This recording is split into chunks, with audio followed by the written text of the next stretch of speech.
Screen share करते हैं।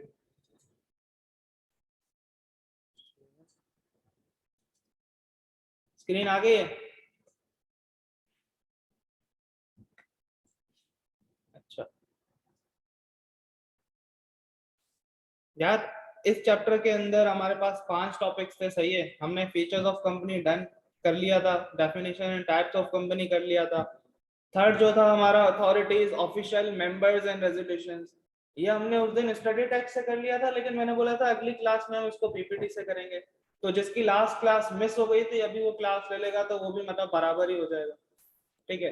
इसके बाद फिर हमारा चौथा टॉपिक आता है एसोसिएशन नॉट फॉर प्रॉफिट।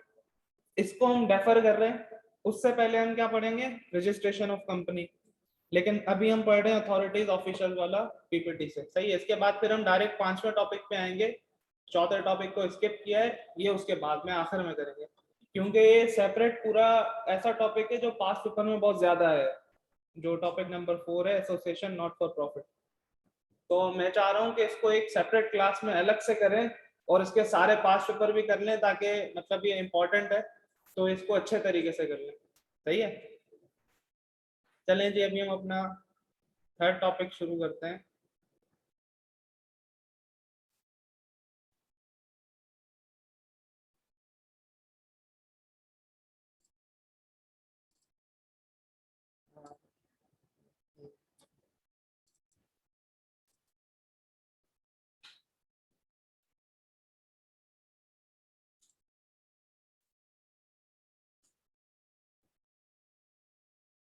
ठीक है जी,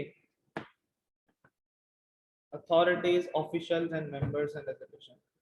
अच्छा सर, इसके अंदर इसके अंदर हमने बोला था कि हम इसको ना 3 हिस्सों में तोड़ देते हैं, हर लफ्ज को अलग तोड़ देते हैं। अथॉरिटीज, सही है। अथॉरिटीज में हमने बोला था कि हम क्या क्या पढ़ेंगे सर। अथॉरिटीज में एक तो हम पढ़ेंगे कमीशन, दूसरा हम पढ़ेंगे सर रजिस्ट्रार, ठीक है। फिर इसके दूसरे पार्ट में जिसको हमने बोला था कि वो है ऑफिशियल एंड मेंबर्स। सर इसके अंदर हमने कहा था कि हम देखेंगे ऑफिसर, बोर्ड और मेंबर की डेफिनेशन, सही है। फिर इसके अलावा जो आखिरी पार्ट हमने जो उसको ब्रेक किया है वो है रेजोल्यूशन। अब सर रेजोल्यूशन के अंदर हमने बोला था कि हम पढ़ेंगे वोटिंग राइट्स, ऑर्डिनरी रेजोल्यूशन और स्पेशल रेजोल्यूशन। अच्छा, स्टडी टेक्स्ट से जब उस दिन हम पढ़ रहे थे तो हम ये सारी चीजें कवर कर चुके थे, सवाए आखिरी के 2 डब्बे ऑर्डिनरी रेजोल्यूशन और स्पेशल रेजोल्यूशन के। सुफियान ने बोला था कि सर जल्दी क्लास ऑफ करते हैं, तो हमने ऑफ कर दी थी उस दिन, सही है, इससे पढ़ा नहीं जा रहा था। अच्छा जी, अब हम आते हैं, इसको शुरू करते हैं, सही है जी। यार ये साथ साथ चीजें नोट करते जाना, सही है।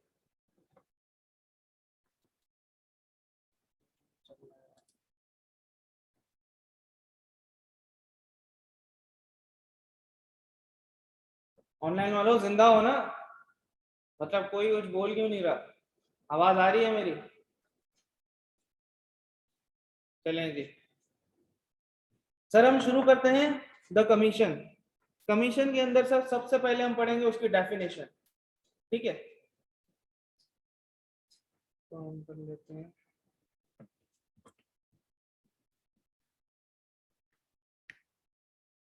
द कमीशन मीन्स, हाइलाइटर चाहिए भाई, ये क्या दे दिया, हाइलाइटर चाहिए। द कमीशन मीन्स, सही है। लॉ ने बताया कि उसकी डेफिनेशन में कि कमीशन का मतलब है the securities and exchange commission of Pakistan constituted under section 3 of securities and exchange commission of Pakistan act.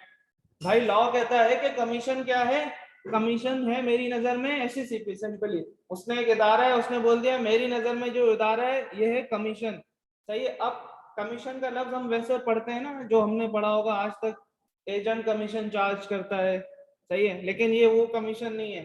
Capital C से कमीशन लॉ के अंदर आ गया, दैट मीन्स कि वो रेफर कर रहा है किसको, एससीसीपी को। अच्छा एससीसीपी कैसे बना था भाई, इसका अपना एक्ट बना था 1997, एससीसीपी एक्ट 1997, उसके तहत ये इदारा बना।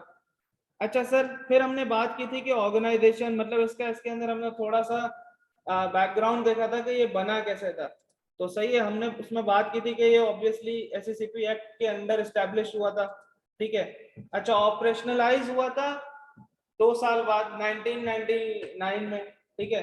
पहले उसका एक्ट बना भाई, उसके बाद फिर जब उसके ऑफिस वगैरह बने तो 2 साल लग गए ऑपरेशनलाइज होने में। उससे पहले क्या था sir, replaced farmer corporate law authority. अच्छा, जब एससीसीपी नहीं था हमने कंपनी लॉ की डेफिनेशन पढ़ी थी और लॉ की डेफिनेशन देखी थी। हमने तो बोला था भाई कंपनीज जो हैं वो तो बहुत टाइम से, मतलब 100 साल से कंपनीज है। एससीसीपी तो 1999 में ऑपरेशनलाइज हुआ है, तो उससे पहले कोई अथॉरिटी थी ना, कॉर्पोरेट लॉ अथॉरिटी थी जो कंपनीज को रेगुलेट करती थी। ठीक है, फिर वो अथॉरिटी को खत्म करके प्रॉपर एक इदारा बना दिया गया एससीसीपी के नाम से। अच्छा सर, फिर हमने बात की थी इसकी ऑफिसेस की। सर ऑफिसेस के अंदर हमने बोला था कि एक हेड ऑफिस है इस्लामाबाद में, ठीक है। इस्लामाबाद हेड ऑफिस के अलावा सर एक रीजनल ऑफिस, रीजनल ऑफिस कितने, एक इस्लामाबाद में और बाकी 4 सूबों में, मतलब सूबा सिंध में, केपीके में, पंजाब में और बलूचिस्तान में। सही है, हर सूबे में एक एक रीजनल ऑफिस और एक इस्लामाबाद में। इस्लामाबाद जो है वो किसी भी सूबे का पार्ट नहीं है। सही है, काफी सारे लोग समझते हैं कि वो पंजाब का हिस्सा है, तो ऐसा नहीं है। सही है, तो 5 रीजनल ऑफिस हो गए। तो इस्लामाबाद में हो गए 2 ऑफिस, एक तो हो गया हेड ऑफिस और एक हो गया रीजनल ऑफिस, और बाकी 4 ऑफिस 4 सूबों में। इसके अलावा सर उसने बोला कि एडिशनल रीजनल ऑफिस जो हैं वो 3 मेजर सिटीज में भी बनाए हुए हैं, मुल्तान, फैसलाबाद एंड सक्खर। तो सर टोटल हमारे पास कितने ऑफिस हो गए, ये हो गए 5 6 9 हो गए ना, 9 ऑफिस हो गए। हाँ, एक हेड ऑफिस और 5 रीजनल ऑफिस और 3 एडिशनल रीजनल ऑफिस, 8 हो गए ना, 9 9 सॉरी, 9 हो गए। हाँ सही है, टोटल 9 ऑफिस हो गए। चलें जी, गिनती मैथ्स नहीं कर रहे हैं हम, बस इसके ये ऑफिस हैं बताना मकसद देता। अच्छा, इसके बाद फिर सर हमने देखा था कि पावर एंड ड्यूटीज। सही है, पावर एंड इन ड्यूटीज के अंदर वो कहता है कि एससीसीबी के पास कौन सी पावर्स है। सर इसके अंदर हमने देखा था कि इसके पास पावर के बताते हुए लॉ ने एज सच कुछ पावर्स नहीं बताई इस सेक्शन में। मतलब उसने ये नहीं बोला कि ये कर सकता है ये कर सकता है, उसने बोला कि कंपनी लॉ ने जनरली बात की थी उसने कि कंपनी लॉ ने कुछ पावर्स दे दी है, कुछ एससीसीपी एक्ट ने पावर्स दे दी है। लेकिन जहां जहां उसने जरूरत महसूस की है ना कि जब हम आगे पढ़ेंगे कि कंपनी ये नहीं कर रही तो कमीशन ये कर सकती है, तो जगह जगह उसने बता दी कि कुछ पावर्स हमारे कोर्स में आ गई ऑटोमेटिकली कि ये कर सकता है। तो जब हम सारा कोर्स आखिर तक पढ़ते जाएंगे तो हमारे पास एक्यूमुलेट होती जाएंगे कि हाँ भाई ये भी कमीशन की पावर है, ये भी कमीशन की पावर है। तो यहाँ पे उसने सिंपली ये बताया कि commission shall exercise such powers and perform such functions as are confirmed on it by और अंडर द कंपनीज एक्ट 2017। सही है जी, वो कहता है कि भाई 2017 एक्ट ने जो उसको पावर्स दे दी हैं वो कमीशन की पावर्स है। अब वो कौन कौन सी है वो हम आगे चलते जाएंगे तो पढ़ते जाएंगे। फिर powers by companies act are in addition to the powers by SCCP act 1997। सही है, वो कह रहा है कि भाई कंपनीज एक्ट 2017 ने जो कमीशन को पावर्स दिए हैं वो तो एडिशनल पावर्स हैं। किसके एडिशनल, कुछ पावर्स उसको उस एक्ट ने भी दिए हैं जिसके तहत वो बना है। सही है, दैट इज एससीसीपी एक्ट 1997। अच्छा, इसके बाद वो कहता है has got powers to regulate all companies. अच्छा, ये जो पावर्स मिली है क्यों मिली है, ताकि वो कंपनीज को रेगुलेट कर सके। कौन सी, ऑल कंपनीज, चाहे वो इंश्योरेंस हो, बैंकिंग हो या अदर कंपनीज हो। ठीक है, एसएससीपी के अंडर आते ही आती है। फिर फेडरल गवर्नमेंट के पास, मतलब फेडरल गवर्नमेंट ने भी कुछ क्या किया, अपने इख्तियारात एससीसीपी को दे दिए। उतने दे भी सकता है जितने वो समझता है कि भाई ये एससीसीपी को देने चाहिए। सही, अगर कोई लॉ या इम्प्लीमेंटेशन करवानी हो तो फेडरल गवर्नमेंट एससीसीपी को बोलेगा कि भाई तुम्हें मैं इख्तियार दे रहा हूँ, तुम कंपनी से करवाओ, तो गवर्नमेंट करवा सकती है। ठीक है, यहाँ तक हम सब क्लियर है। छापना है ऑनलाइन, जल्दी जल्दी बताओ, छापना है ये, रुके इस पे। चलो 2 मिनट लो, छापो दस्ती।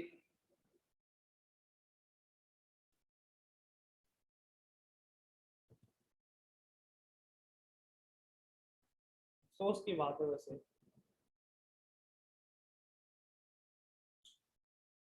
तुम लोग मतलब कैसे सरवाइव करोगे। 4 5 स्पेसेस हैं जो मुझे मतलब दिखते हैं, हर हर क्लास में होते हैं। 8-10 ऑनलाइन में और 4-5 फिजिकल में, वो तो आते ही आते हैं। फिर बाकी वेरी करते हैं, कभी माशाल्लाह 20 भी हो जाते हैं, कभी गायब भी हो जाते हैं। यहाँ तो कभी कभी सब आते हैं, पता नहीं मतलब चल क्या रहा है। आज मतलब इन्होंने बोला संडे सो जाते हैं, क्या करेंगे जाके। मेरा भी कल आपको यही इरादा था, वरना कल पूरी क्लास में भी आराम से 3-4 बजे उठी। भाई सैटरडे को भी कल क्लास नहीं थी, तो आज तो नहीं, टाइम टेबल में शेड्यूल में जगह नहीं बच रही थी, क्लैश आ रहा था। हम्म? नहीं, अभी आगे जाके तुम लोगों का संडे ऑफ मुश्किल ही हो गया हो, क्योंकि भाई वरना 1 महीना पहले कोर्स कैसे होगा, रमजान भी है, ईदें भी हैं। एआरटीटी का मतलब ये है कि 1 महीना पहले कोर्स, 2-3 तो मिलेंगे जो होंगे सरकार। चलें जी आगे बढ़े।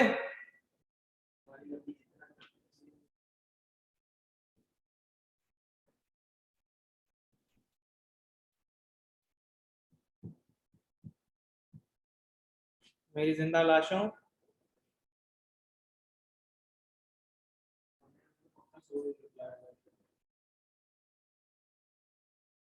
चलें जी आगे बढ़ते हैं। हुज़ैफा का आज तुम क्लास में नहीं हो, जब तुम रिकॉर्डेड लेक्चर सुनो तो मुझे व्हाट्सएप करना। तो मैंने तुम्हें याद किया था क्लास में, तुम बोलते हो मेरे चैट का जवाब नहीं देते। चलें जी सर, कमीशन के बाद अथॉरिटीज के अंदर हमारे पास दूसरी चीज कौन सी थी? रजिस्ट्रार। तो सर रजिस्ट्रार की डेफिनेशन हम देखते हैं सबसे पहले, कि लॉ कहता है कि रजिस्ट्रार मींस अ रजिस्ट्रार, सही है। फिर an additional registrar, an additional joint registrar, a joint registrar, और फिर कहता है deputy registrar, an assistant registrar, और such other officer as may be designated by the commission, सही है, performing duties and function under the companies act 2017। Sir बहुत ही खूबसूरत डेफिनेशन बताइए। वो मतलब कहते हैं ना, नाम बताते बताते गोवा पहुंच जाएंगे, तो वो भी यही वही वाला सीन है, रजिस्ट्रार एंड एडिशनल रजिस्ट्रार। तो सिंपली उसने क्या किया है, उसने भाई डेजिग्नेशन बता दी कि भाई मेरी नजर में ये डेजिग्नेशन के जो रजिस्ट्रार है वो सब रजिस्ट्रार की डेफिनेशन के अंदर आते हैं, सही है। अब फिर सर इसके अंदर नोट करने वाली चीज क्या है? एक तो हमारा है रजिस्ट्रार, फिर additional registrar, additional joint registrar वो भी रजिस्ट्रार है, और जो जॉइंट रजिस्ट्रार है वो भी रजिस्ट्रार है, डेप्यूटी रजिस्ट्रार है वो भी रजिस्ट्रार है भाई, एन असिस्टेंट रजिस्ट्रार भी रजिस्ट्रार के डेफिनेशन में फॉल करता है, सही है। और इसके अलावा कहता है और such other officers as may be designated by the commission performing duties and function under companies act 2017। अच्छा जी आगे बढ़ते हैं, फिर हम बात करते हैं powers and duties of registrar. Sir power and duties of registrar के अंदर वो बताता है कि the powers and duties of registrar start कहां से होते हैं? From registration of companies to receiving various documents which the companies are required to submit to the authorities under Companies Act 2017। बोलता है रजिस्ट्रार की पावर तो तब से ही शुरू हो जाती है जब कोई जाता है कंपनी रजिस्टर करवाने, सही है, तो रजिस्ट्रार के पास जाता है। रजिस्ट्रार चाहे तो फॉर्म के ऊपर कुछ रिजर्वेशन डालेगा, बोलेगा सही करके आओ, उसके पास पावर है, सही है। अच्छा कंपनी बन गई, ड्यूरिंग द ऑपरेशंस कंपनी चल रही है, तब भी रजिस्ट्रार के पास पावर है, सही है, कि वो भाई आपसे कुछ चीजें मंगानी हो, कोई डॉक्यूमेंट मंगाने तो मंगा सकता है, सही है। आपकी बुक्स ऑफ अकाउंट्स में मतलब कोई चीज उसको देखनी हो मंगा सकता है, कॉल कर सकता है, ये उसके पास अथॉरिटी है। अच्छा फिर क्या भाई, वो क्या करता है? रिकॉर्ड रखता है मॉर्गेज और चार्जेस का आपका। भाई आगे चल के हम पढ़ेंगे, लॉ कहता है कि जब भी आप मॉर्गेज या चार्ज पे कंपनी के कोई एसेट वगैरह गिरवी रखवाओ ना, तो भाई उसकी जो रिकॉर्ड होता है ना, वो आपको रजिस्ट्रार के पास रखवाना पड़ता है कि भाई हाँ अभी हमने खत्म कर दिया, अब हमने ले लिया, और वो उसकी डिटेल मेंटेन करता है, सही है। सारी डिटेल में रिक्वायरमेंट है, ये उस चैप्टर रेलेवेंट चैप्टर के अंदर हम कवर करेंगे। फिर also keeps track of company routine documents beside his power to call the officers of the company including directors for information and explanation। भाई कंपनी की रूटीन डॉक्यूमेंटेशन होती है, कोई लीगल रिक्वायरमेंट हो, कोई भी मसला हो, सही है, कोई चीज जैसे रेजोल्यूशन होती है तो वो भी रजिस्ट्रार के पास हम भिजवाते हैं, सही है। अभी हम आगे चल के पढ़ेंगे रेजोल्यूशन क्या होती है। तो इस तरह की चीजें, सही है, रजिस्ट्रार से मतलब आपकी कंपनी का पाला पड़ा ही रहता है, सही है। फिर he is also empowered to inspect the books and records of the company. भाई उसके पास पावर है, वो चाहे तो वो आपकी बुक्स को इंस्पेक्ट कर सकता है, उसको लगेगा कोई मसला चल रहा है, सही है, वो कॉल कर सकता है कि बुक्स ले आओ और उसको इंस्पेक्ट कर सकता है। He may seize the books and record if he believe the seizure is necessary to reach out certain facts by SCCP। सही है भाई, उसको लगता है कि भाई इसमें घपला चल रहा है और SCCP को इंटरवेन करके कोई चीजें देखनी है, तो आपके बुक्स ऑफ अकाउंट सीज करने की अथॉरिटी भी रखता है, ये भी पावर है रजिस्ट्रार के पास। चले जी, छापो ये जल्दी जल्दी। हाँ यही होता है, SCCP में ऐसा ही है। कराची ऑफिस तो मैं गया हूँ, तो उधर तुम जाओ, वो माइक म्यूट करके बात करते हैं।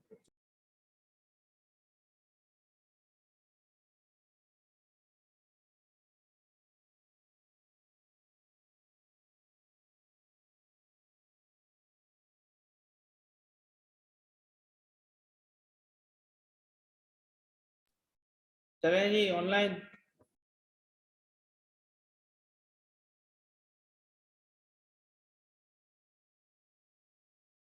जल्दी जल्दी छापो तुम।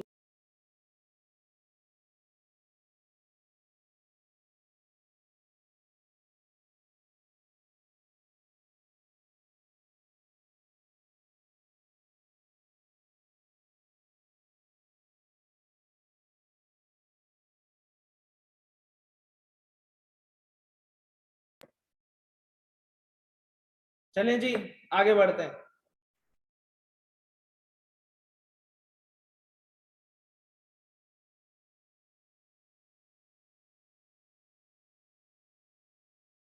सर अब हम आते हैं अपने पास दूसरे पार्ट पे इस टॉपिक के, जिसको हमने नाम दिया था ऑफिशियल एंड मेंबर्स।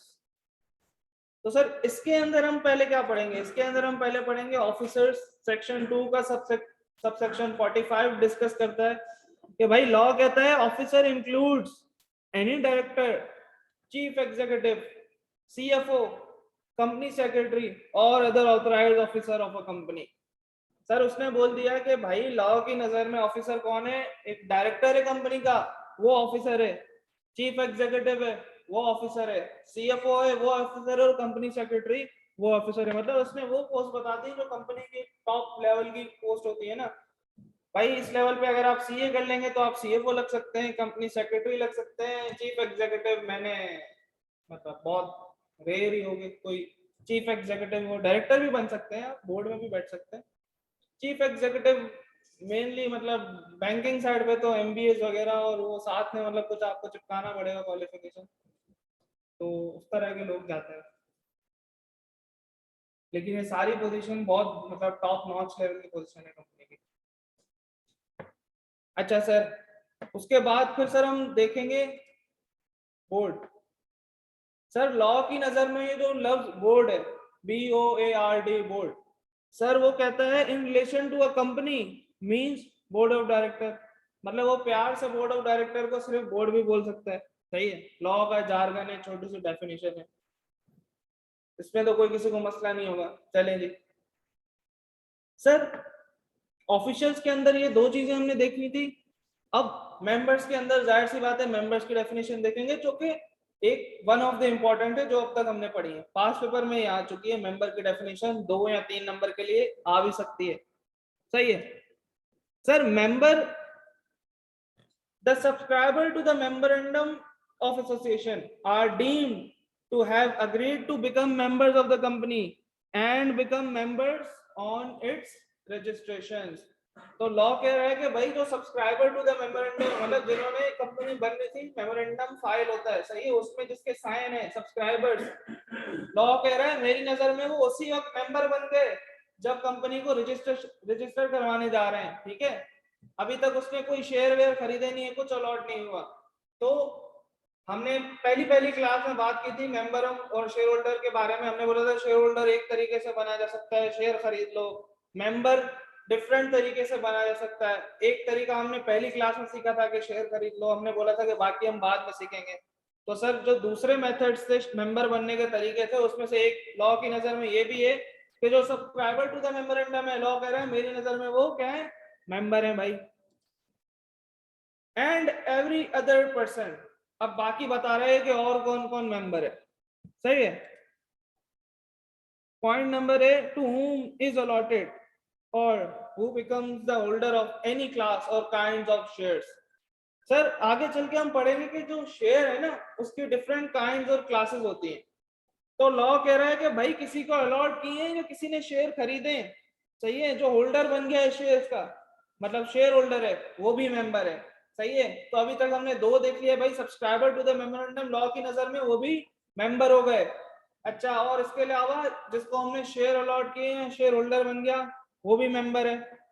इसके अलावा सर लॉ कहता है in relation to a company not having a share capital, भाई वो कंपनी जिसका शेयर कैपिटल नहीं है।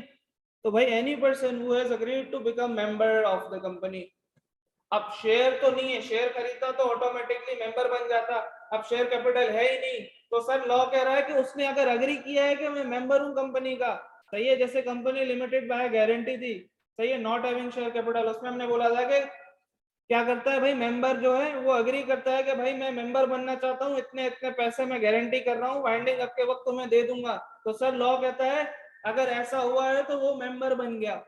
यहाँ तक हम साथ हैं, ऑनलाइन क्लियर है, तला क्लियर है, हम सुरेश, रोहन, सब साथ है मेरे, चलें जी आगे बढ़ते हैं। and whose names are entered in the register of members are members of the company। और इसके अलावा सर जिन जिन का नाम मेंबर के रजिस्टर में आ रहा है, लॉ कहता है वो भी मेंबर्स हैं। चलें जी, छापो ये, तो आगे बढ़ते हैं हम। अब स्टडी टैक्स के अंदर देखोगे ना तो तुम ये, मतलब मोस्टली इसको तो खैर उसने दो पॉइंट्स में तोड़ा है, वरना स्टडी टैक्स के अंदर मोस्टली डेफिनेशन पैराग्राफ में होती है। तो हम कोशिश करेंगे कि उसको तोड़ तोड़ के पढ़ें, ताकि जब तुम वो पैराग्राफ याद कर रहे हो ना तो तुम उसको तोड़ के करोगे ना, तुम्हें लिंक बन जाएगा ना अगर। वरना लॉ के अंदर ऐसा होता है कि अब ऊपर से डेफिनेशन चलती हुई आखिर में एक ऐसा लफ्ज लिखेगा जिसको तुम्हें जोड़ना पड़ेगा ऊपर जाके, जैसे पब्लिक कंपनी सेक्टर की डेफिनेशन हमने किया था। तो खुद से पढ़ते वक्त ना ये चीजें नहीं होती, तो ये चीजें हम क्लास के अंदर कर लेंगे कि किसको कहाँ से जोड़ना है, लिखना उसी सीक्वेंस में, लेकिन याद करते वक्त तुम्हें पता हो कि अब ये जो सेंटेंस है ये वहां से कनेक्ट हो रहा है। तो लॉ की ड्राफ्टिंग बड़ी इंपॉर्टेंट है।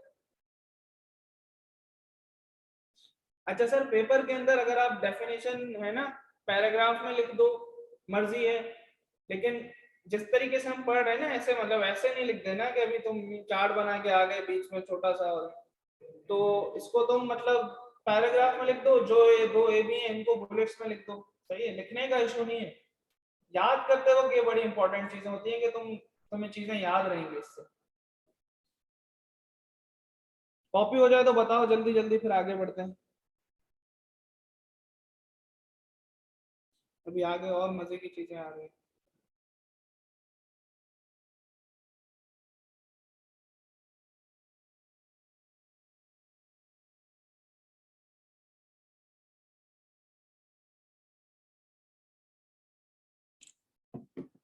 चलें जी, डन, पढ़ते हैं आगे।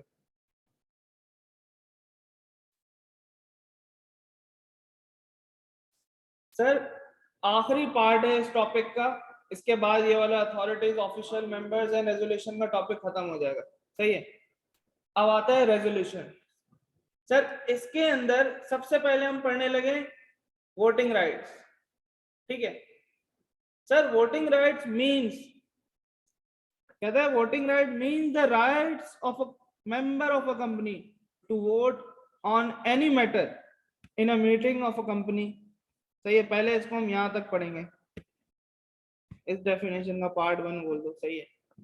वो कह रहा है कि भाई voting right means the right of member, एक मेंबर का राइट है to vote on any matter in a meeting of a company, सही है भाई, कंपनी की मीटिंग हो रही है। अब वोटिंग राइट का मतलब ये है कि भाई आपके पास अख्तियार है कि आप वोट कर सको। भाई जैसे कल जो मेंबर ऑफ पार्लियामेंट थे हमारे माशाल्लाह नेशनल असेंबली, तो ये खान साहब के अगेंस्ट 176 वोट्स पड़े, तो अब वो अनफॉर्चुनेटली प्राइम मिनिस्टर नहीं रहे। सही है, तो वो उनका क्या था, वोटिंग राइट था।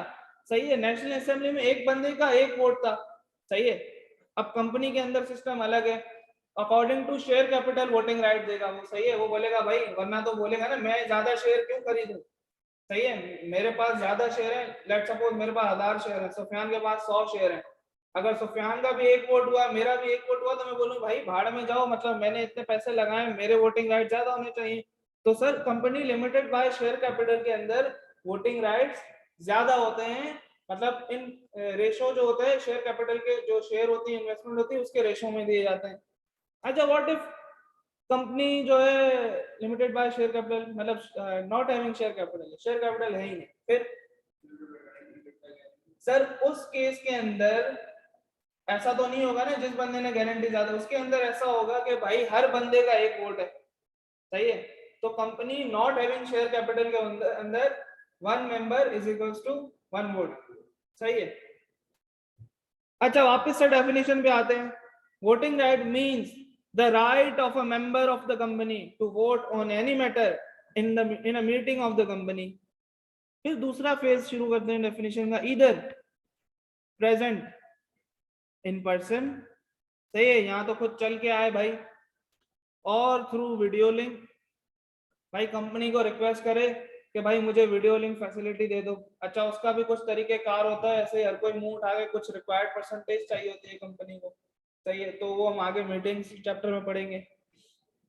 और बाय प्रॉक्सी, कि भाई एक कंपनी प्रॉक्सी फॉर्म होता है, वो जमा करा दे कि भाई मैं अगर किसी कंपनी में जा रहा हूँ, मैं बोलूँ भाई मेरी जगह पे जो है साहिल आएगा। सही है, मैंने साहिल को अपना प्रॉक्सी बना दिया, और वो मेरी जगह पे जाके क्या करेगा, वोट देगा। सही है। अच्छा, यूनिवर्सिटीज के अंदर ये ज्यादा होता है, सुना होगा तुमने, दोस्त बोलते हैं भाई मेरा वो अटेंडेंस है ना, अटेंडेंस के अंदर वो बोलते हैं प्रॉक्सी, प्रॉक्सी भेज देते हैं, मतलब वो क्लास के अंदर उसकी जगह पे कोई और अटेंडेंस लगा देते हैं, तो वो वाला हिसाब है। यहाँ पे सिर्फ अटेंडेंस नहीं लगती, वोट भी देना होता है। और bye means of postal ballot, यार अगर वो मतलब इन सब चीजों में से पैदल चल के भी नहीं आ सकता भाई, और वीडियो लिंक भी अवेलेबल नहीं है, अब वो चाहे तो पोस्टल बैलेट से अपना वोट कास्ट कर सकता है। जैसे आई कैप के इलेक्शन हुए थे, तो मुझे याद है 6-7 वोट ऐसे थे, वो जो थे लिफाफे में आए थे पोस्टल बैलेट से, भाई उन्होंने घर से पोस्ट कर दिया था अपना वोट। सही है, नहीं नहीं वो अरेंजमेंट्स करते हैं ना। प्रोवाइडेड दैट अटेंडिंग, अच्छा प्रोवाइजो आ रहा है, सही है, provided that attending of a meeting through video link shall be subject to such facility arranged by the company and in the manner as may be specified save as otherwise provided in the। भाई बोल रहा है इसके कुछ तरीके car हैं, ऐसे ही नहीं कि तुम मतलब वीडियो लिंक फैसिलिटी, मतलब आगे चल के हम पढ़ेंगे उसको, उस वक्त डिटेल में डिस्कस करेंगे। उसके कुछ रिक्वायरमेंट है कि भाई कि 10% शेयर होल्डिंग होगी और ये होगा, रिप्रेजेंट करेंगे तो वीडियो लिंक फैसिलिटी, और ये ब्ला ब्ला जो भी है वो हम आगे चल के पढ़ेंगे। ठीक है भाई, वोटिंग राइट से हम साथ हैं। तला खान कह रहे हैं वेट, ओके तला खान वेट।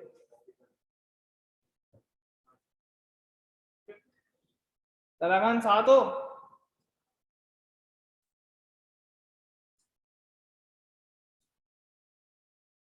चलें जी, आगे बढ़ते हैं। सर ऑर्डिनरी रेजोल्यूशन, रेजोल्यूशन क्या होती है भाई? करारदाद। सही है भाई, करारदाद। Sir let suppose ordinary resolution की बात करते हैं ना भाई, अभी हम लोग बैठे हैं, कोई लेट सपोज एक रूम में 10 लोग बैठे हैं। सही है, अब कोई भी मसला डिसाइड कर लो जिसपे वोटिंग करनी है, भाई कोई मसला बता। हाँ भाई, क्लास कह रही है कि मसला ये उठाया उन 10 लोगों ने कि भाई इतवार के दिन सर अहमद के पास गए, सुबह सुबह इतवार के दिन क्लास नहीं लगाया करें प्लीज। सर ने बोला चलो भाई वोटिंग करा लेते हैं। सही है, तो ऑर्डिनरी रेजोल्यूशन के अंदर अगर होगा ना, अगर वो ऑर्डिनरी रेजोल्यूशन के अंदर फॉल कर रहा है, सही है, तो भाई क्या होगा, सर अहमद ने बोला कि भाई हाथ खड़े कर दो जो जो चाहता है कि इतवार के दिन क्लास नहीं हो, लेट सपोज 6 लोगों ने हाथ खड़े कर दिए भाई, तो ये भी 6 लोग मतलब 50 पे होता बराबर बराबर, 6 मतलब सिंपल मेजोरिटी, सही है। अब कब ऑर्डिनरी रेजोल्यूशन पास करनी है, कब स्पेशल रेजोल्यूशन पास करनी है, ये लॉ ने बता दिया है, ठीक है। ऑर्डिनरी बिजनेसेस होंगे तो ऑर्डिनरी रेजोल्यूशन, स्पेशल बिजनेस होंगे तो स्पेशल रेजोल्यूशन। अच्छा, ऑर्डिनरी बिजनेस कौन से होते हैं, स्पेशल कौन से होते हैं, आगे चल के पढ़ेंगे, लॉ ने उसके बारे में सब बता दिया। अभी हम सिर्फ ये डिस्कस कर रहे हैं कि ऑर्डिनरी रेजोल्यूशन होती क्या है। सिंपल अल्फाज में बता दूं, को सिंपल मेजोरिटी चाहिए होगी उस रेजोल्यूशन को पास कराने के लिए, सही है, मतलब 50% से ज्यादा सिंपल मेजोरिटी है, सही है। अच्छा जी sir, ordinary resolution means a resolution passed by a simple majority of such members, simple majority of the such members entitled to vote at, entitled to vote, पहले यहाँ तक सही है, पहला फेज भाई डेफिनेशन का। भाई ऑर्डिनरी रेजोल्यूशन वो है कि भाई सिंपल मेजोरिटी से आप वोट करो, जिसमें सिंपल मेजोरिटी चाहिए होगी कोई भी डिसीजन को करने के लिए। 10 में से 6 लोगों ने भी बोल दिया कि भाई क्लास नहीं होगी, तो सर हम लोग डिसाइड करेंगे भाई क्लास नहीं होगी, सही है। एज आर प्रेजेंट, इसके अंदर भी फिर वो चौरंगी आ रही है ऊपर वाली, as are present in person, भाई खुद आया हो, और बाय प्रॉक्सी, और exercise the option to vote through postal ballot, सही है, as provided in the articles और as may be specified at a general meeting. अच्छा, अब अभी जो मैं बात कर रहा था ना, कुछ लफ्ज ऐसे आएंगे जिसको तुम्हें ऊपर जाके जोड़ना पड़ेगा तो मतलब समझ आएगा। अब इसका थोड़ा सा पोस्टमार्टम करते हैं। पेन, चलो भाई,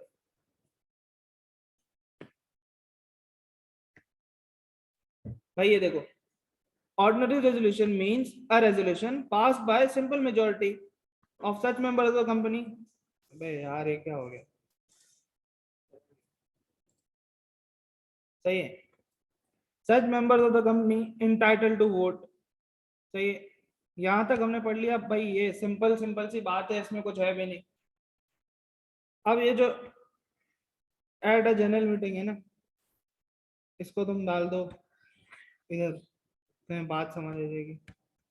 ये लिखना ऐसे ही है, समझने के लिए ऐसे कर रहा हूँ, सही है। As are present in person और बाय प्रॉक्सी और exercise the option to vote for postal ballot, फिर बोले as provided in the articles और में एज में बी स्पेसिफाइड। भाई ये तरीकेकार जो है आर्टिकल्स में बता दिए गए।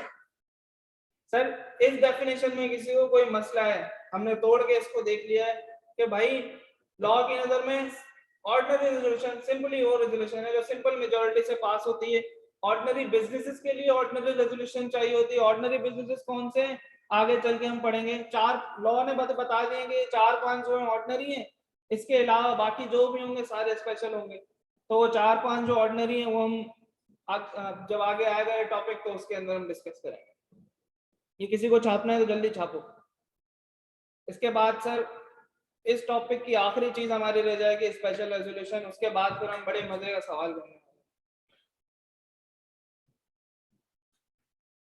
रेजोल्यूशन का मैं ड्राफ्ट भी लेके आया हूँ, जो प्रैक्टिकल लाइफ में रेजोल्यूशन होती है वो किस तरीके से होती है, एक कंपनी के उठा के लाए रेजोल्यूशन, वो भी देखेंगे। बिल्कुल, जर्नल का है तुम्हारा,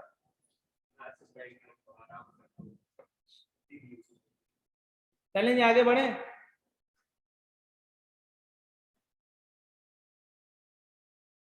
चलो सर, स्पेशल रेजोल्यूशन, अब जिस तरीके से हम ये डेफिनेशन पढ़ रहे हैं ना बिल्कुल सेम ही है, कुछ लफ्ज चेंज हो जाएंगे देखना। Special resolution means a resolution which has been passed by a majority of, उधर सिंपल मेजोरिटी था, यहाँ कह रहा है majority of not less than 3/4 of such members of the company entitled to vote. वहां पे बोला था कि सिंपल मेजोरिटी, सही है, 3/4 की जगह सिर्फ लफ्ज का डिफरेंस है। अच्छा हाँ 75, 3/4 सही है। अच्छा 3/4 मेंबर कौन से, as are present in person और बाय प्रॉक्सी और वोट थ्रू पोस्टल बैलेट, वही वाले लफ्ज हैं, बिल्कुल वही चिपक के आ रहे हैं साथ में, सिर्फ अभी तक एक लफ्ज का चेंज आया है, सिंपल मेजोरिटी की जगह not less than 3/4 of such members. सही है? अच्छा जी, कहाँ पे? Eight a general meeting. कौन सी जनरल मीटिंग सर? ये ऑफ, अच्छा ये स्पेशल रेजोल्यूशन के लिए। सही है, दोबारा से कनेक्ट करते हैं। सही है, special resolution means a resolution which has been passed by a majority of not less than 3/4 of such members of the company entitled to vote as are present in person or by proxy or through postal ballot. सही है, at a general meeting of which not less than 21 days notice specifying the intention to propose the resolution as a special resolution has been duly given। कि भाई 21 दिन पहले notice दे दोगे कि भाई ये जनरल मीटिंग होने जा रही है, इसके अंदर हम स्पेशल रेजोल्यूशन पास करने लगे। क्यों इतना टाइम दे रहे हैं? ताकि भाई जब बंदा आए तो लॉजिकली मतलब उसको चीजें पता हो, तैयारी से आए अपनी। अगर के वो उसको अग्री कर रहा है तो वो अपने मतलब फैक्ट्स लगा के क्यों अग्री कर रहा हूँ भाई, मतलब उसके ऊपर वो रिसर्च करेगा या अपने जो दूसरे मेंबर से जाहिर सी बात है डिस्कस करेगा, या उसके ऊपर सोच विचार करेगा या तैयारी करेगा, व्हाटसएवर रीजन इज। लॉ कहता है कि 21 दिन पहले आप नोटिस दे दोगे कि भाई ये मीटिंग होने जा रही है, उसके अंदर रेजोल्यूशन आएगी, स्पेशल रेजोल्यूशन होगी, ये चीज डिस्कस करेंगे। अच्छा 21 दिन क्या जरूरी है? हाँ भाई 21 दिन जरूरी है सर। लॉ कहता है 21 दिन तो मैंने बता दिए हैं तुम्हें हो, लेकिन लेट सपोज 10 लोग थे। सही है, स्पेशल रेजोल्यूशन पास होनी है। लॉ कहता है कि अगर वो 10 के 10 राजी हैं कि भाई 21 दिन नोटिस की जरूरत नहीं है, कम पीरियड का नोटिस दे दो, भले 7 दिन लेट सपोज दे दो, तो लॉ कहता है कि तुम उन 7 दिन में भी वो करवा सकते हो भाई, प्रोवाइडेड दैट, प्रोवाइजो आ गया, that if all the members entitled to vote to attend entitled to attend and vote at any such meeting so agree, अगर वो सब राजी हैं, a resolution may be proposed and passed as a special resolution at a meeting of which less than 21 day notice has been given। सही, अगर 21 दिन से कम का दिया हुआ लेकिन सब राजी हैं तो तब भी भाई मतलब तुम मीटिंग कॉल करके वो रेजोल्यूशन पास कर सकते हो। यहाँ तक किसी का कोई मसला, कोई पंचायत, कोई मुश्किल, कोई परेशानी?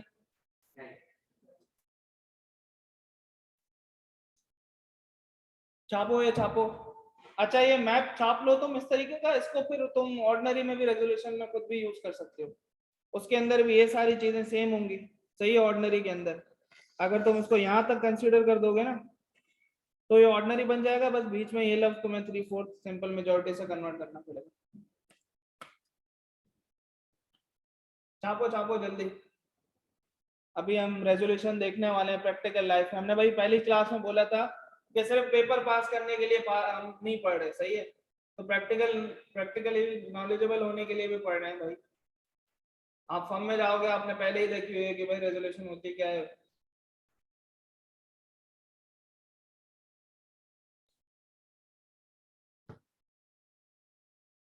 ये मतलब एक ऐसा डिफरेंशिएटिंग फैक्टर है, मतलब ये तुम अपने दोस्त जो तुम्हारे कहीं से भी पढ़ रहे हो उनसे पूछ लेना कि रेजोल्यूशन देखी है, तो नहीं देखी हुई है उन्होंने। हम रेजोल्यूशन ड्राफ्ट भी करेंगे अभी कि अगर मतलब जिसके चांसेस बहुत कम है लेकिन उसने सेकंड लेवल टेस्टिंग रखी हुई है इस चीज की, अगर वो लेट सपोज पूछ ले 4 नंबर के लिए एक मसला देके कि रेजोल्यूशन ड्राफ्ट करके दे दो मुझे, मतलब 4 नंबर तो सीधे सीधे चले जाएंगे, लेकिन हम उसको अगर देख लेंगे जिसके चांसेस कम है लेकिन आज आ गए तो भाई मतलब हमारी क्लास के बच्चे जो होंगे वो इंशाल्लाह उसको छोड़ के नहीं आएंगे। तो ये जी, तो ये कॉपी करो, इसके बाद फिर रेजोल्यूशन देखते हैं कि होती कैसे।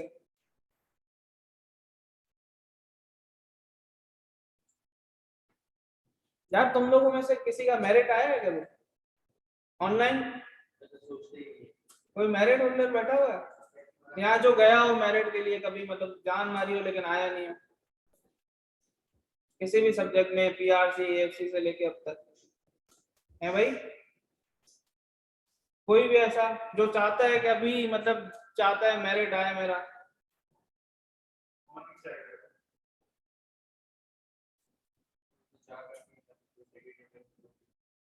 यस, बैठा है भाई सुरेश कुमार क्यूटी में, माशाल्लाह भाई। आया था या ट्राई किया था? सही है, जबरदस्त भाई। देखो मतलब एक ऐसी बात कर रहा हूँ, जो चाहता है मतलब अगर विलिंग है कि मतलब कंपनी लॉ में मेरिट के लिए जाना चाहता है, तो सर मतलब मुझे खुशी होगी कि मैं उसको मतलब सपोर्ट दूं एक्स्ट्रा, अगर उसको मटेरियल चाहिए।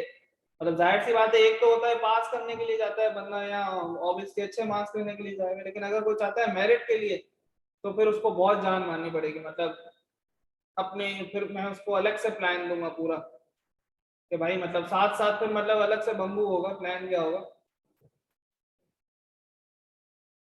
रोज टारगेट दूंगा पूरा करके। मतलब उसको समझो एक तरह की वो प्राइवेट से ट्यूशन देनी पड़ जाएगी, एक हाँ भाई तुम्हें कल ये मैंने बोला था, इतना हो गया, ये हो गया, वो हो गया, इस तरीके का। तो अगर कोई विलिंग है तो मतलब मोर देन वेलकम से मतलब कांटेक्ट करें। चलें जी, आगे बढ़ते हैं।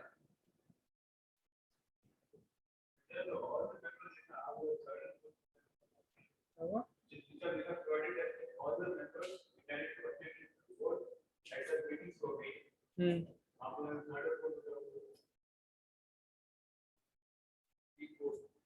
3/4 चाहिए उसको पास करने के लिए। नोटिस तो सबको जाएगा ना, जो अगेंस्ट में नोटिस तो उनको भी देंगे। जैसे पार्लियामेंट का इजलास होगा, बुलाया तो सबको जाएगा। अब जो पीएम के हक में वोट दें या अगेंस्ट दे, सही आएंगे तो सारे ना। मीटिंग, हाँ। ठीक है भाई, आगे बढ़ते हैं। सर ये एक स्पेशल रेजोल्यूशन है, एक असली कंपनी की है। कंपनी का नाम है आपका, ये मैं एसएससीपी से ही उठाई है, नाम था इसका भवानी एयर प्रोडक्ट्स लिमिटेड। सही है, कोई मैंने 1-1.5 साल पहले उठाई थी, जब मैं तुम लोगों को बताया भी था कि मैंने बच्चों को ये सवाल दे दिया उसमें क्विज में कि ड्राफ्ट द रेजोल्यूशन में डेफिनेशन लिख के दे दी थी, और किसी का ध्यान इस तरफ गया ही नहीं था। चले जी सर, ये एक स्पेशल रेजोल्यूशन है जो पास हुई है भवानी इंटरनेशनल, क्या नाम है, भवानी एयर प्रोडक्ट्स लिमिटेड है। सही है। तो जब रेजोल्यूशन शुरू होती है ना, तो पहले तो ये देखें बोल्ड और कैप्स में आ रहा है सारा, pass in extraordinary general meeting. Sir ये एक्स्ट्रा ऑर्डिनरी जनरल मीटिंग जो है ना, कंपनी की कुछ टाइप्स होती हैं। एक स्टैट्यूटरी मीटिंग होती है, एक एक्स्ट्रा ऑर्डिनरी जनरल मीटिंग होती है, एक जनरल मीटिंग होती है। सही। तो ये जो पास हुई थी, ये एक्स्ट्रा ऑर्डिनरी जनरल मीटिंग के अंदर पास हुई थी। सही है। डायरेक्टर्स ने मीटिंग कॉल की होगी, भाई कोई मसला होगा, डिस्कस करना होगा अर्जेंटली। तो अच्छा, जहां पास हुई जिस मीटिंग में, पहले हम वो लिख रहे हैं कि pass in extraordinary general meeting of the shareholders of Bhavani air products limited. सही है भाई, शेयर होल्डर की वो थी, ईजीएम थी, extra ordinary general meeting was held. फिर तारीख बता रहे कि कब हुई, 2 जून 2020 एट 11:30 सुबह एट द रजिस्टर ऑफिस। कहाँ पे हुई? At the register office of the company at Khasra number something, जो भी एड्रेस दिया हुआ है। सही है। तो सर 3 चीजें हमने देख ली। सबसे पहले कि हमने देख लिया कि भाई मीटिंग कौन सी थी। सही, जरूरी नहीं है कि भाई एक्स्ट्रा ऑर्डिनरी जनरल मीटिंग हो। अगर हमारे पास सिनेरियो में सवाल आ गया जनरल मीटिंग है, तो हम जनरल मीटिंग लिखेंगे अपने पास। हाँ लिखा होगा, बिल्कुल लिखा होगा, बताया हुआ होगा। सवाल अभी करेंगे ना तो तुम्हें पता लगेगा कैसा आ सकता है। सही है भाई।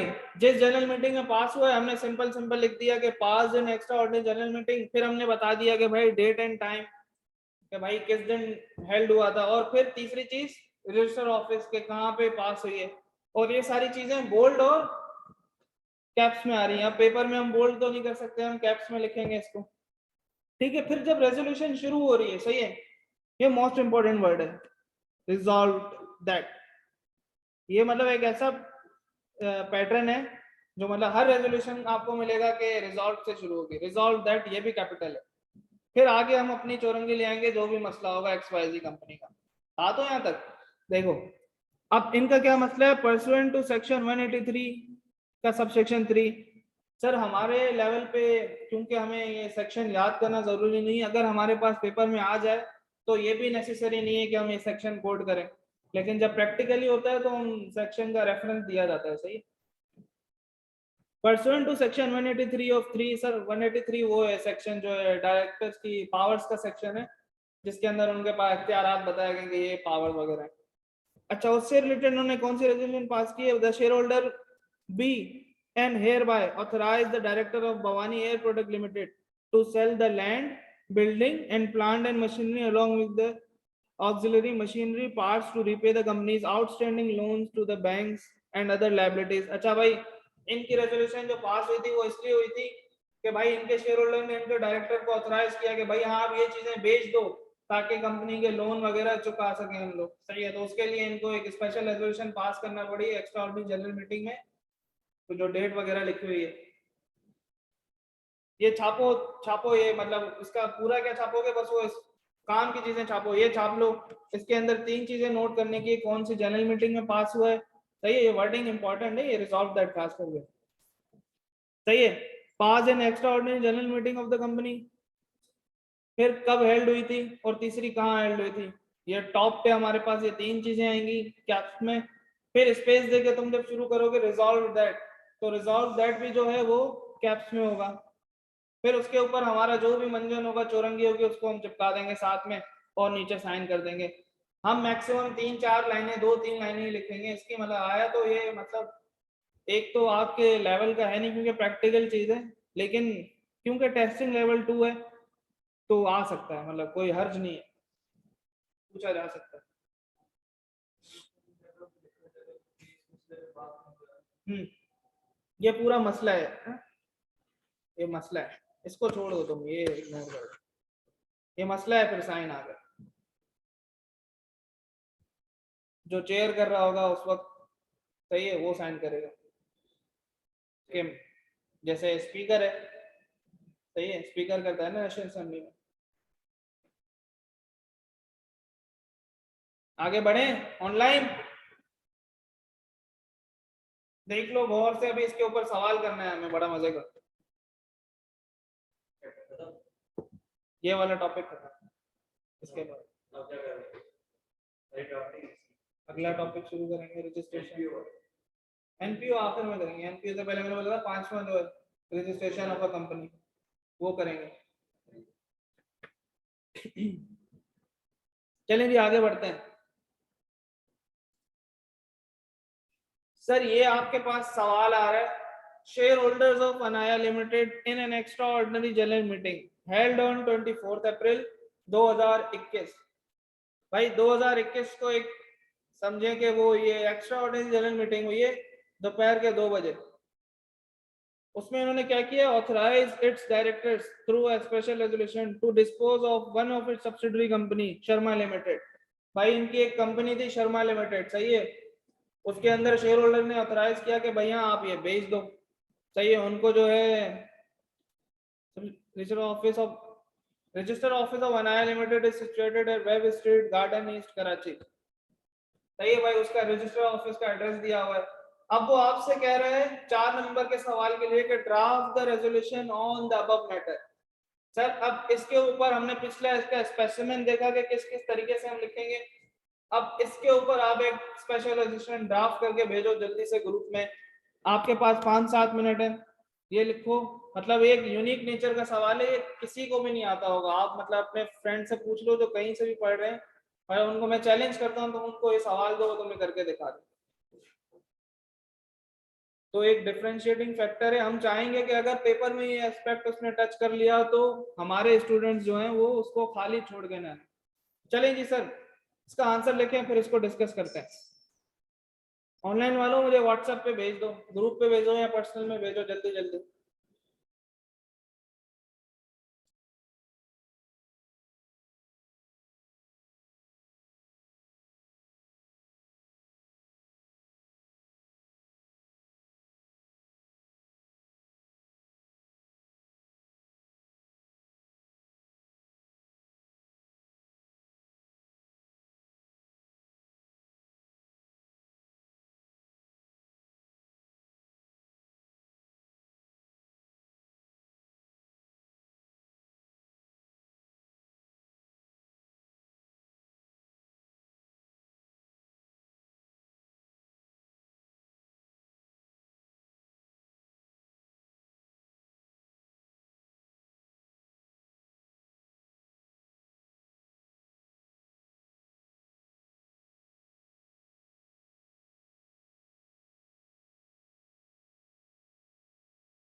चलें जी ऑनलाइन।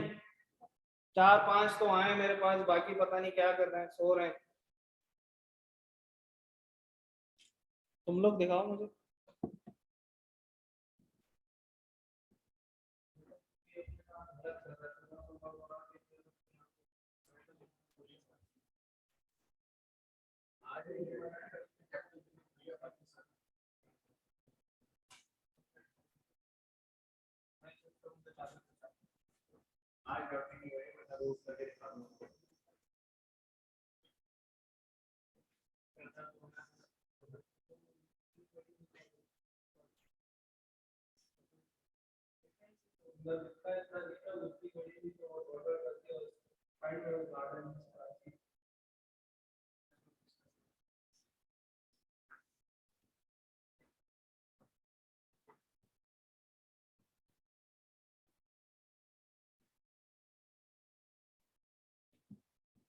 बेटा तेरा आज मतलब तू भेजेगा मुझे घर जाके इसकी ड्राफ्टिंग। चलें जी ऑनलाइन डिस्कस करते हैं, सही है जी। तला राशिद खान, तुम्हारा आंसर नहीं आया मेरे पास।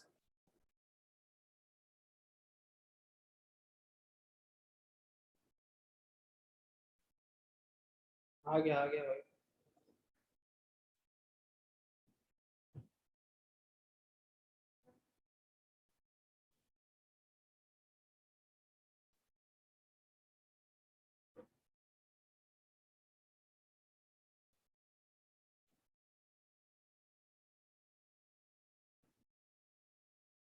तला राशिद खान बेहतरीन यार, बस तुमने नीचे वो सिग्नेचर वाला पार्ट भूल गए हो, बाकी तो बहुत बेहतरीन।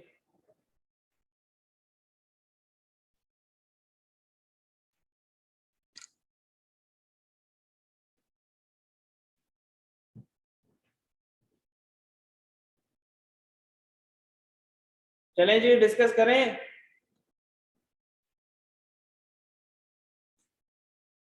अभी भी मेरे पास मतलब अगर ये 6-7 हैं, 4-5 ऑनलाइन के बच्चों ने मुझे नहीं भेजा है अभी भी, जो अभी इस वक्त लाइव क्लास ले रहे हैं। बाकी तो पता नहीं कब जागेंगे, जब ये लेक्चर देखेंगे एक दिन मेरे पास अचानक से व्हाट्सएप पे आएगा, सर ये चेक करके बता दें। कह रहे उस दिन भी करके दिखा देना, सही है, कोई मसले वाली बात नहीं, मैं तब भी चेक कर दूंगा। आवाज क्लियर है? चलें, कंफर्म करो आवाज सही है तो आगे बढ़े ऑनलाइन।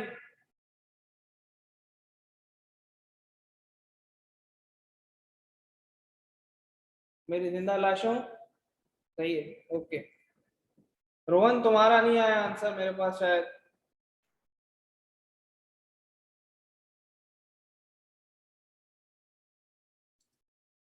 चलें जी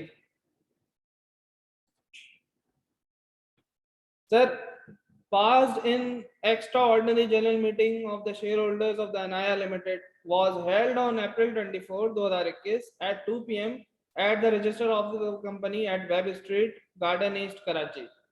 सही है भाई, तीन चीजें हमें ऊपर बोल्ड, बोल्ड तो खैर पेपर में हम नहीं लिख सकते यहाँ अपने पास, लेकिन ये कैपिटल में लिखनी है। उसके अंदर तीन चीजें होंगी, कौन सी मीटिंग थी, एक्स्ट्रा ऑर्डिनरी होगी तो एक्स्ट्रा ऑर्डिनरी, जनरल मीटिंग होगी तो जनरल मीटिंग, सही है। अच्छा फिर कंपनी का नाम, फिर आपका हो गया आपकी कब एल्ड हुई थी और कहाँ एल्ड हुई थी, सही है। फिर हमने बोला कि हम इसको शुरू करेंगे रिजॉल्व दैट से, ये भी कैपिटल में होगा, सही है। फिर हम लिखेंगे भाई परसुएंट टू सेक्शन, ये वही वाला सेक्शन है, सही है, तो आप सेक्शन का रेफरेंस नहीं दिया तो भी okay. Be and hereby authorize the director of Anaya Limited to dispose of one of the subsidiary company of Sharma Limited to reinvest the amount in another venture, सही है। फिर ये साइन वाइन हो गया वगैरह वगैरह जो भी है। सवाल में नहीं थी ये यार, ये वाली लाइन जो है ना, कहाँ गई, to reinvest the amount in another venture, ये सवाल में डालने में भूल गया था, सही है। पहले मैंने आंसर बनाया था, बाद में सवाल बनाया था, तो उसके अंदर मैं डालना भूल गया हूँ, सही है। तो ये सवाल में अगर नहीं है तो फिर ये हमारे लिए रेलेवेंट नहीं है।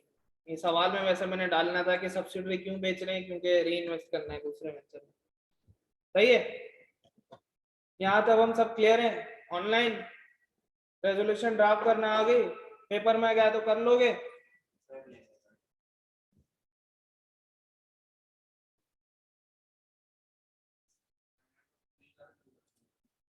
अभी शुरू करेंगे बिल्कुल। अच्छा, अब तक आपके पास पास्ट पेपर में ये कैसे आया हुआ है? सही है, ये वाला जो है कॉन्सेप्ट उसने पास्ट पेपर में टेस्ट किया है स्प्रिंग 2015 में 4 नंबर के लिए। हमारा वाला 4 नंबर का सवाल कैसा था, उससे छोटा है।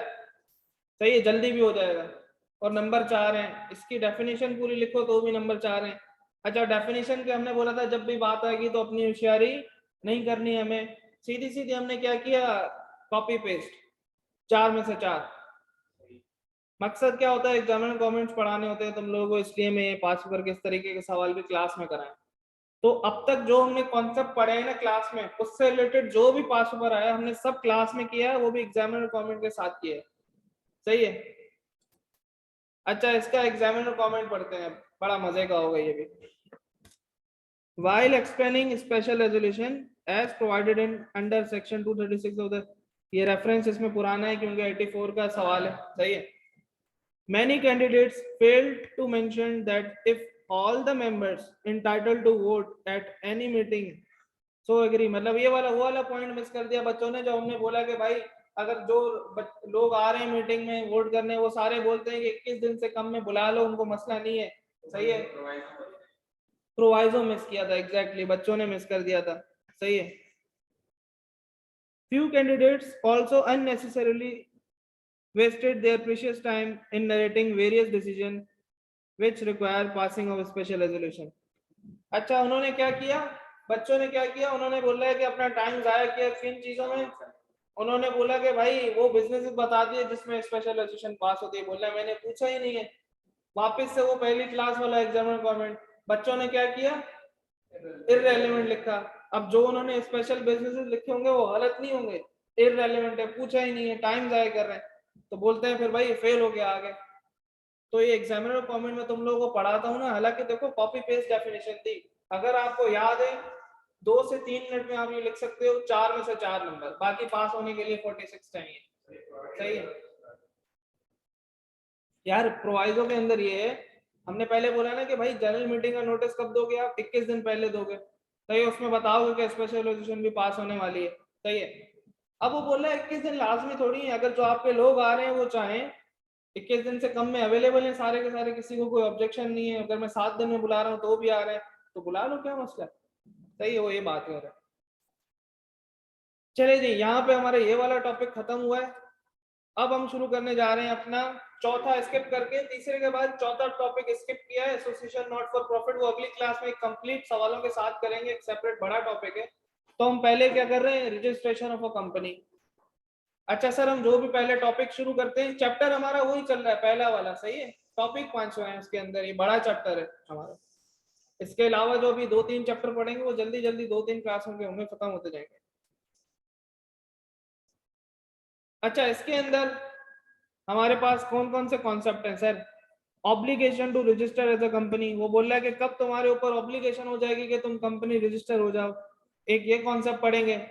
फिर mode of forming a company पढ़ेंगे इसके अंदर।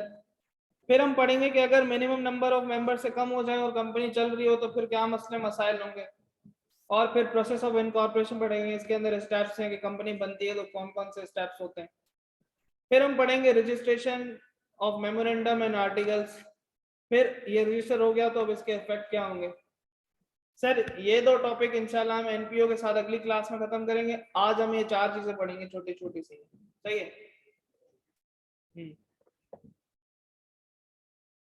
पिक्चर लेनी है, छापना है तो जल्दी जल्दी करो,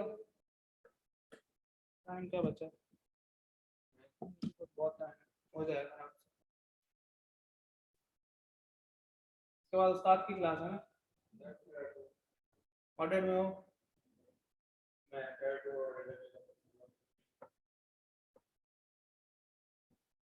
ऑनलाइन ले लेता तू, किया तो तूने कुछ भी नहीं है यहाँ आके।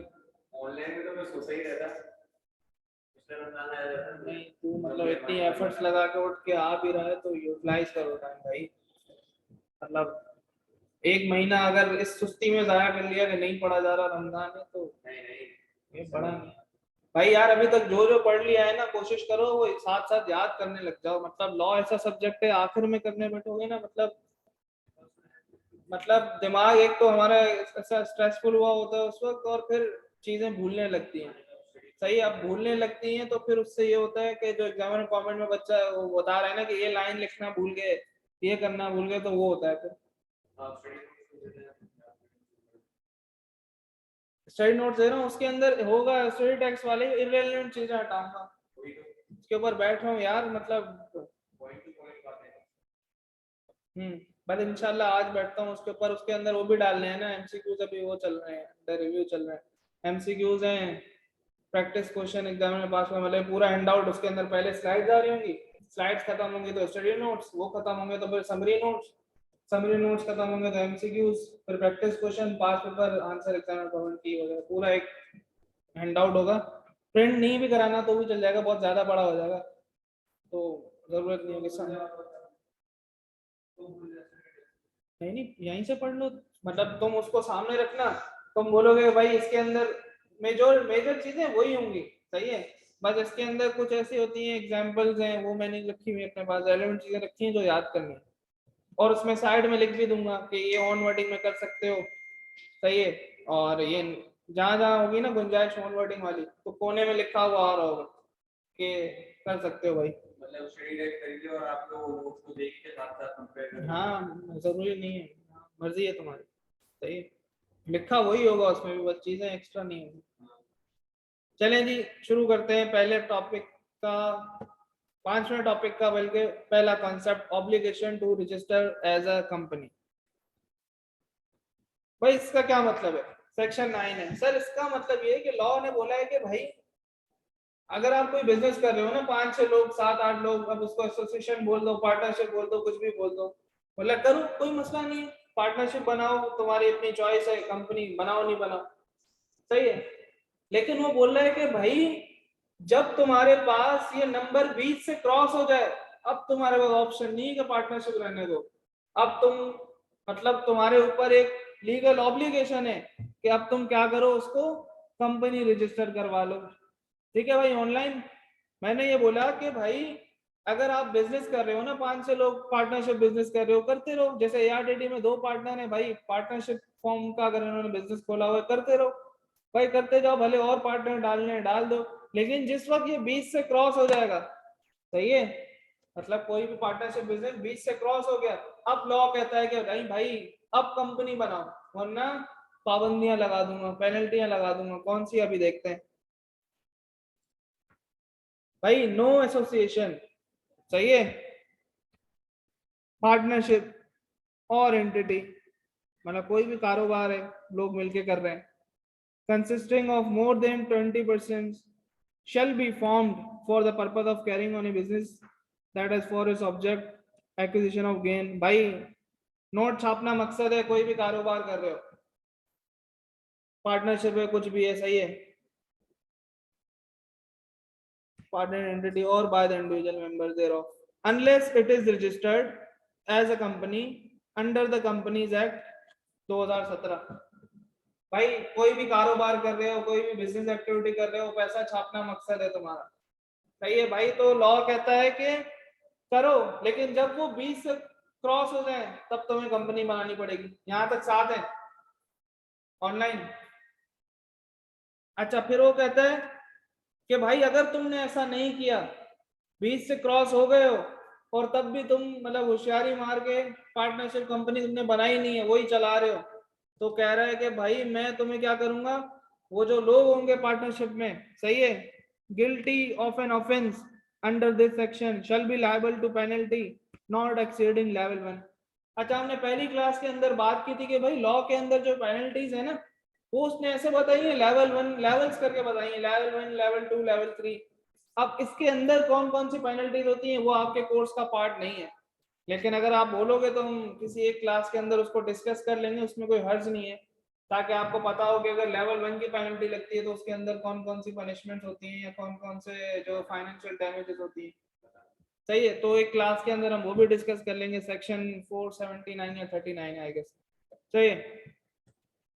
अब लॉ कहता है कि भाई जो जो लोग इसके अंदर लोग जो है मुंसलिक होंगे लेवल 1 की पेनल्टी लगा दूंगा स्टैंडर्ड स्केल के ऊपर। स्टैंडर्ड स्केल उसने बताया, मैं सेक्शन में जो बता रहा था। एंड फिर आगे बोल रहा है यहां तक नहीं भाई, एंड ऑल्सो भी personally liable for all the liabilities incurred in such business. अच्छा भाई तुमने कंपनी नहीं बनाई, दैट मीन्स के लिमिटेड लायबिलिटी तो हुए नहीं हो तुम। तो इस दौरान अगर तुम्हारी कोई भी लायबिलिटीज हैं, डेट्स हैं, उसके लिए तुम पर्सनली लायबल हो गए। मैं तो पेनल्टी मारूंगा ही मारूंगा। जैसे पार्टनरशिप बिजनेस में पर्सनल लायबल होते हैं ना, तो वो जो तुम्हारी लायबिलिटीज है उसके लिए भी पर्सनल लायबल हो जाओगे। क्लियर है यहाँ तक? तो इसलिए वो बोल रहा है कि सिंपल सी तरीका ये है कि कंपनी खोल लो, होशियारी नहीं माननी। छापो ये छापो। अब इसकी कुछ एक्सेप्शन हैं। सही एक्सेप्शन हमने बोला था कि भाई इन मतलब जो है इसमें तुम ये जायज है कि भले 20 से ऊपर भी हो जाए तो पार्टनरशिप चलाते रहो। पार्टनरशिप या एसोसिएशन कोई भी ऐसा बिजनेस जरूरी नहीं है पार्टनरशिप ही, मतलब 4 5 6 लोग मिलके काम कर रहे हैं। अभी हम कुछ ऐसे केसेस पढ़ेंगे, बोलता है इन केसेस में अलाउड है, भले 20 से नंबर बढ़ जाए तो भी चलाते रहो, कंपनी बनाने की नीड नहीं है। ये छापो तो उस पर आते हैं। हाँ एक वो भी है।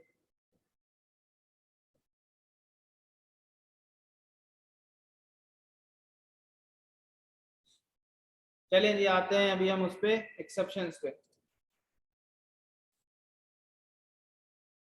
सर पहली एक्सेप्शन है, ये वो एक्सेप्शन है जो हम पहले भी कहीं पढ़ चुके होंगे। Any society, body or association other than a partnership formed or incorporated under any law for the time being in force in Pakistan। मतलब बोल रहा है भाई कोई ऐसी कम्युनिटी एसोसिएशन सोसाइटी वोसाइटी बनाई हुई है, फलाह बहबूद मेमन पार्टी कम्युनिटी, सही है। अब इसमें 20 से ज्यादा लोग भी हैं तो तुम भले कंपनी नहीं बनाना, सही है। इसने उसको बॉडी कॉर्पोरेट की डेफिनेशन से भी अलग किया था, और यहाँ पे भी एक्सेप्शन दे रहा है कि भाई तुम भले कंपनी नहीं बनना, क्योंकि जाहिर सी बात है यहाँ कंपनी बन गया तो ऑटोमेटिकली क्या हो जाएगा, बॉडी कॉर्पोरेट भी बन जाएगा। सही है, समझ रहे हो लॉ किस तरह लिंक्ड है। ऐसा नहीं है कि आपस में क्लैश रखा है उसने। सब दूसरे पॉइंट पे आते हैं। A joint family carrying on it on joint family business. भाई एक परिवार है, सही है, वो अपना जॉइंट फैमिली बिजनेस चला रहा है भाई, मतलब उनका पर दादा का था, फिर दादा का था, फिर बेटे का हुआ, अब तुम लोग संभाल रहे हो। सही है, मतलब एक जो पीढ़ियों से बिजनेस चला हुआ आ रहा है, अब फिर उसमें सिर्फ मेरा ही हक नहीं है, मेरा भाई भी होगा, मेरे बाप का भाई भी होगा, उसके बाप का भाई भी होगा। सही है, मतलब पूरी पीढ़ी चल रही है। अब जिससे पूछो बोलेगा मालिक हूं मैं। जाहिर सी बात है, बोलेगा अपना कारोबार है।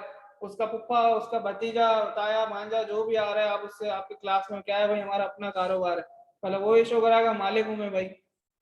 तो वो कह रहा है कि भाई इस तरह का अगर कारोबार है मतलब तो जाने दो, मतलब तुम कंपनी नहीं बनाओ। सही है। अब मिठाई की दुकान है लेट सपोज, एक किसी परिवार की। अब वो क्या कर रहे हैं भाई, वो उसका जो स्कूल में बच्चा जा रहा है वो भी भरम मारता है हमारी अपनी बेकरी है भाई, हम अपना हमारा कारोबार है। उसका बाप अलग चुमन मारता होगा उसका, मतलब वो पूरे अगर 5 भाई हैं तो 5 के 5 भाई, बाप के 5 भाई हैं तो वो 5 भाई, ऑटोमेटिकली 20 से नंबर ऑब्वियसली क्रॉस हो जाएगा। तो उसकी एक्सेप्शन है कि भाई तुम लोग भले कंपनी रजिस्टर्ड नहीं कराओ। हम्म।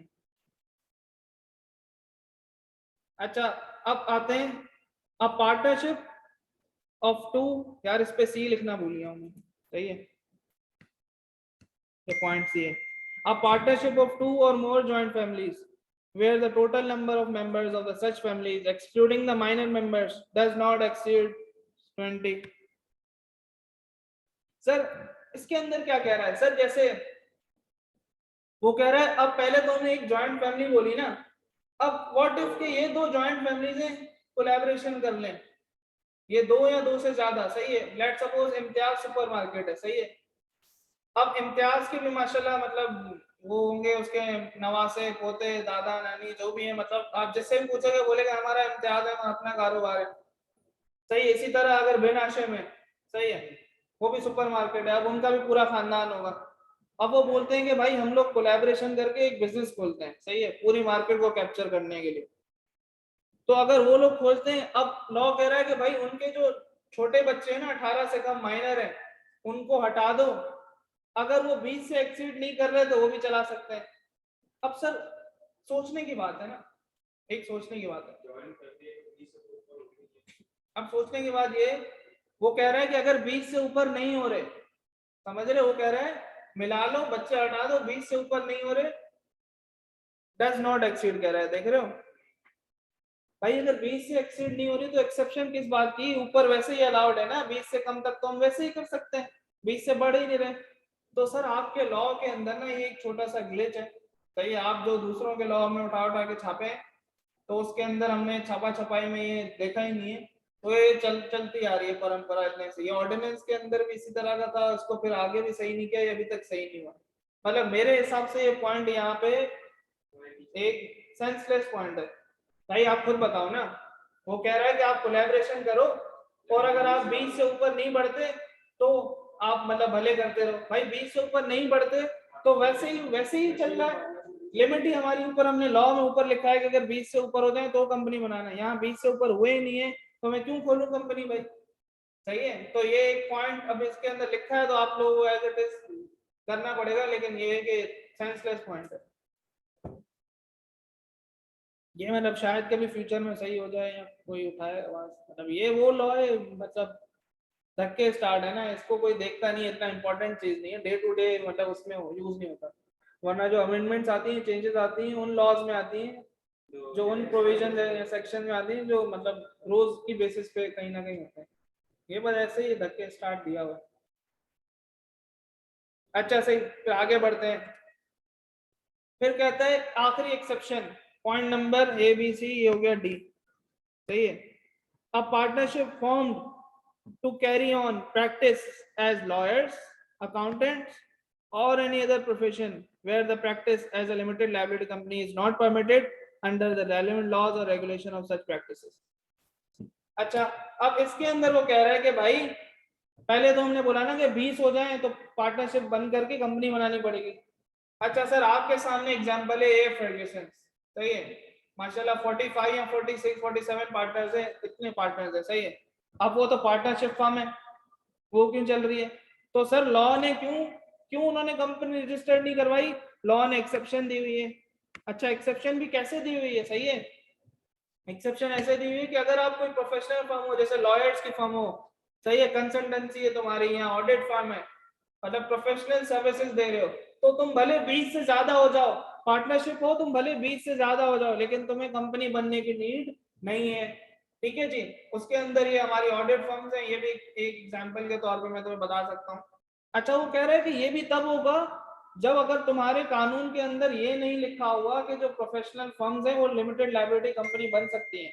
तो क्योंकि बाहर कैसा होता है कि सर, बाहर ये जो पीडब्ल्यूसी केपीएमजी वगैरह है ना, ये एलएलपी होंगी, मतलब लिमिटेड लायबिलिटी पार्टनरशिप कंपनीज, एक टाइप ऑफ फॉर्म है। सुनने में आ रहा है कि कभी पाकिस्तान में भी आने वाला है, आएगा, बहुत पहले आ रहा था, फिर बात फिर चलती थी, फिर खत्म हो गई रिमर्स। तो अगर ऐसा सिस्टम हो गया ना कि वो एलएलपी वगैरह यहाँ पे भी अलाउड हो गई, तो फिर वो कंपनी बन जाएंगी और फिर इसकी एग्जांपल में फॉल नहीं करेगी।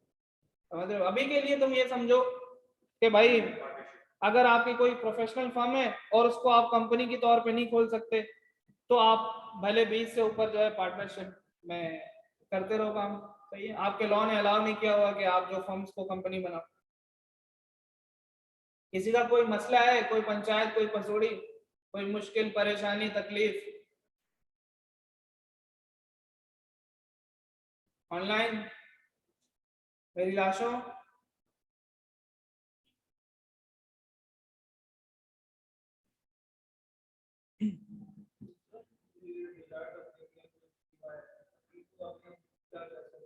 पार्टनरशिप फर्म पाकिस्तान में अलाउड नहीं है कि ये कंपनी बने, मतलब हमारे लॉ ने इनको फर्म्स को एलएलपी पार्टनर, मतलब वो फर्म कंपनी वाला स्टेटस नहीं दिया हुआ। अगर ऐसा अलाउड होता है जैसे बाहर के लॉज में, तो हम कंपनी बन सकते थे। तो इसलिए एक्सेप्शन दे दी उसने इस कानून में, क्योंकि उनको पता है कि जो प्रोफेशनल फर्म्स है ना, उसमें 20 से ज्यादा पार्टनर होना एक आम बात है। तो ये तो इसलिए उन्होंने बोला कि आप भले चलाते रहो पार्टनरशिप में, आपको मतलब इस सिनेरियो से हटा देते हैं, आपको छूट दे देते हैं। हाँ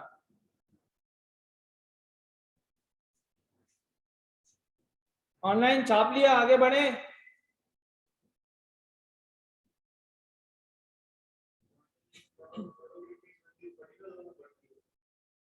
यार सिस्टम ऐसा होता है, जरूरी नहीं है इक्वली बढ़ती है, कोई सैलरीड पार्टनर होते हैं सही है, और कोई पार्टनरशिप मतलब कैपिटल रेशो में होते हैं, तो ये इस तरह का हिसाब होता है। उसके में भी पहले सारे एडमिन एक्सपेंसेस हटते हैं, चीजें हटती हैं स्टाफ की। हम्म, हम्म। चलिए जी, आगे बढ़ते हैं। ऑनलाइन। अच्छा एक सवाल है 5 पेपर का आपका। एक्सप्लेन, स्प्रिंग 2011 में आया है भाई। Explain the exception to the following provision as specified under companies act 2017। इसने पूरा पैराग्राफ बता दिया। पहले के तुम पेपर देखो इस तरीके के आते थे यार। ये तो खैर तुम हम आसान टॉपिक कर रहे हैं, अभी पहला चैप्टर है, इसके अंदर रिसेंटली भी इसी तरह के सवाल आते हैं, एक्सप्लेन और ये वो। लेकिन अभी जब हम असली लॉ पे आएंगे, प्रोसीजरल लॉ पे आएंगे ना अगले चैप्टर से, तुम उसमें सवाल देखना, सिनेरियो बेस्ड सवाल होते हैं। और तुम पुराने 5 पेपर करेंगे ना, उसमें सीधा सीधा एक्सप्लेन और ये वो बताएगा। तो ये जो पुराने चार्टर्ड अकाउंटेंट बैठे हुए हैं, पहले ये क्या था तरीका, मतलब एक जो था ना, पॉलिसीज मुश्किल थी हमारी। पॉलिसीज मुश्किल थी एज इन के मॉड्यूल सिस्टम होता था, एक भी पेपर फेल तो सारे पेपर फेल, और देने भी सारे साथ होते थे। तो इसलिए क्वालिटी ऑफ एग्जामिन जो करता था ना वो कम लेवल की होती थी। अब जो है हमारी टेस्टिंग लेवल बहुत अच्छा हो गया, सही है। लेकिन हमारी पॉलिसीज में रिलैक्सेशन है, कोई भी पेपर उठा सकते हैं बीच बीच में, तो सही। चले इसका तो सिंपल सा आंसर है, सही है। अब सीधा सीधा छापना ही है। तो ये आंसर है, 4 कंडीशन उसने पूछी थी। तो ये एग्जामिनर कमेंट पढ़ने का मकसद होता है हमारा, इसलिए मैं ये भी सवाल क्लास में ही करवाता हूँ। एग्जामिनर कमेंट के अंदर वो कह रहे हैं this was very simple question which was well attempted by almost all the candidates। अब तक का सबसे हमारा मतलब खुशाइन एग्जामिनर कमेंट है ये।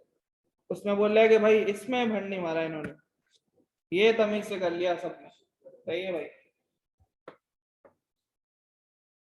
सर अगले कॉन्सेप्ट पे आते हैं, ये obligation to registered as a company हमने कंप्लीट कर दिया है। अच्छा भाई अब आते हैं अपने सवाल में हम, सही है। कि अब अगर इसमें से सवाल आया ना, तो इस तरीके का सवाल आएगा।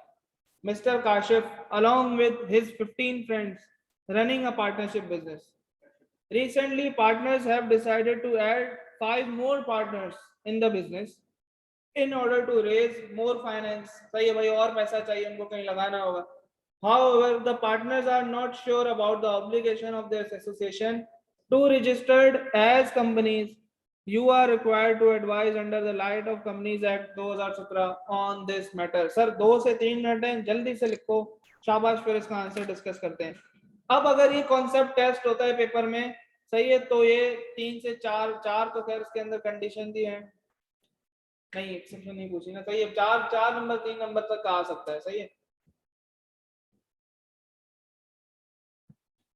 ऑनलाइन जल्दी जल्दी चला। अभी सबसे पहले तुम्हारा आंसर चाहिए, राइटिंग स्पीड भी तेज करनी है हमें बेटा, मतलब सिर्फ आंसर नहीं लिखने। सुरेश, रोहन, जल्दी। जानिता, इसका आंसर भेजें आप भी। हाँ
ऑनलाइन जल्दी यार, छोटा सा सवाल है, मुझे बस देखना है तुम लोगों ने पिक की है चीज या नहीं की।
चलो जी अभी इसका आंसर डिस्कस करते हैं, इनफ टाइम हमने ले लिया। सर आंसर है इसका under the provision of companies act 2017। पहले हमने क्या किया, पूरा का पूरा उसके अंदर हमने लॉ छाप दिया कि under the provision of companies act, ऊपर लिखा है ना हमने 17, कौन सा प्रोविजन हमने बता दिया भाई ये सी है। फिर इसको भी हम कनेक्ट कर रहे हैं, अभी यहाँ आ जाओ सीधा, ये नो एसोसिएशन वाला तो हमने सीधा सीधा उठा लिया। तो ये कि अगर 20 से ज्यादा हो गए तो कंपनी बनानी पड़ेगी, नहीं बनाओगे तो लाइबल उनकी पेनल्टी वगैरह लग सकती है, सही है। अब हमने बोला since the partnership business in the above case has exceed the limit of 20%। भाई काफी सारे बच्चों ने ये पिक किया ही नहीं कि भाई 20 से एक्सीड, वो काफी सारे बच्चों ने ये बोला कि 20 से एक्सीड हुआ ही नहीं है। क्यों नहीं हुआ भाई, एक मिस्टर काशिफ है और 15 उसके दोस्त हो गए 16 और 5 इधर आ गए कितना 21, सही है। Since the partnership business in the workplace has exceeded the limit of 20%, therefore the partners are required to form and register a company under the Companies Act 2017. Otherwise, all the partners will be liable for a penalty as mentioned above, जैसे हमने यहाँ बता दिए। ठीक है भाई, छोटा सा सवाल था, सिंपली इसके अंदर ट्रिक ये थी कि ये 20 से एक्सीड हो रहे हैं कि नहीं, ये वाला चीज पिक करनी थी। हाँ।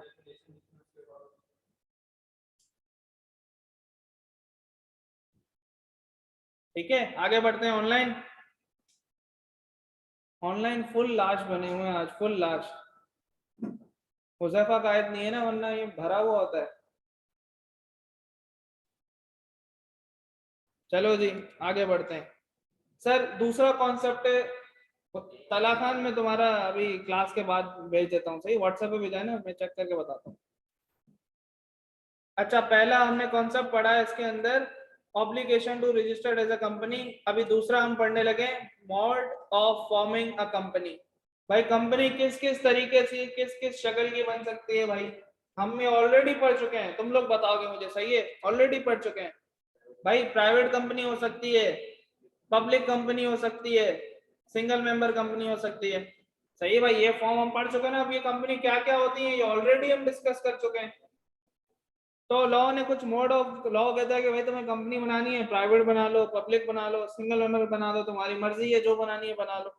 अच्छा इसके अलावा फिर अगर प्राइवेट कंपनी बनाते हो तो दो बंदे या दो से ज्यादा प्राइवेट कंपनी बना सकते हैं, तो मतलब मिनिमम कितने चाहिए होंगे, दो बंदे, सही है। फिर कहता है कि अगर पब्लिक कंपनी बनानी है तो सही है एनी टू और मोर, सॉरी अबे हो गया कॉपी पेस्ट,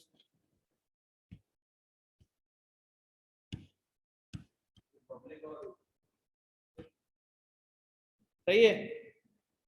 पब्लिक कंपनी बनानी है तो एनी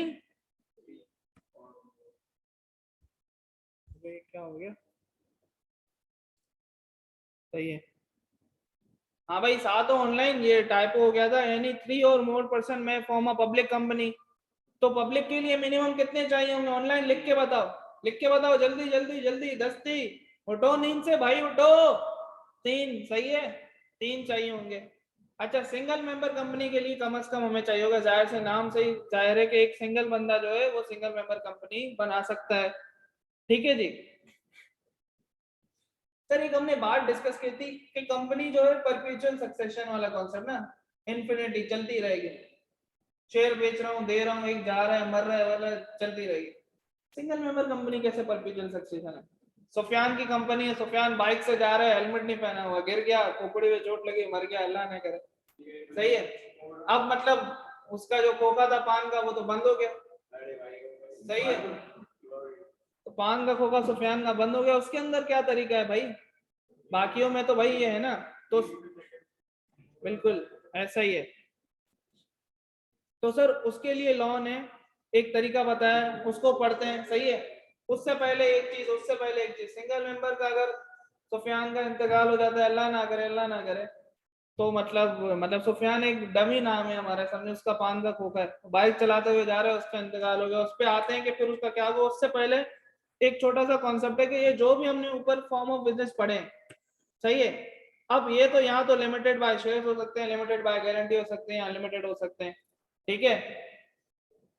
अब हम आते हैं सिंगल मेंबर कंपनी, अगर सुफियान का एक्सीडेंट हो जाए, रोड एक्सीडेंट, बाइक में इंतकाल हो जाए, तो उसके पान के खोखे का क्या होगा?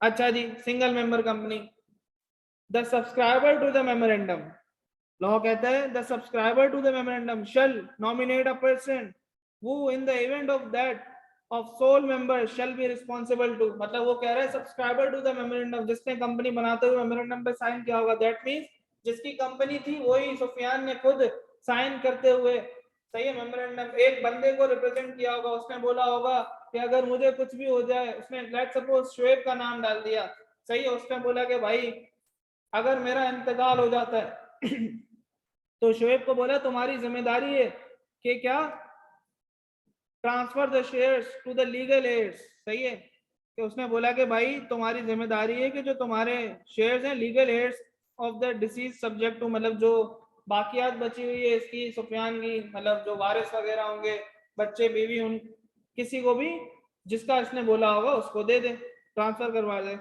अंडर द, उसके अंदर भी वो कंसीडर करेगा अंडर द इस्लामिक जो हमारी वो है विरासत के कानून है। अगर नॉन मुस्लिम है तो भाई उनका जो अपना as per their respective law, समझ रहे हो।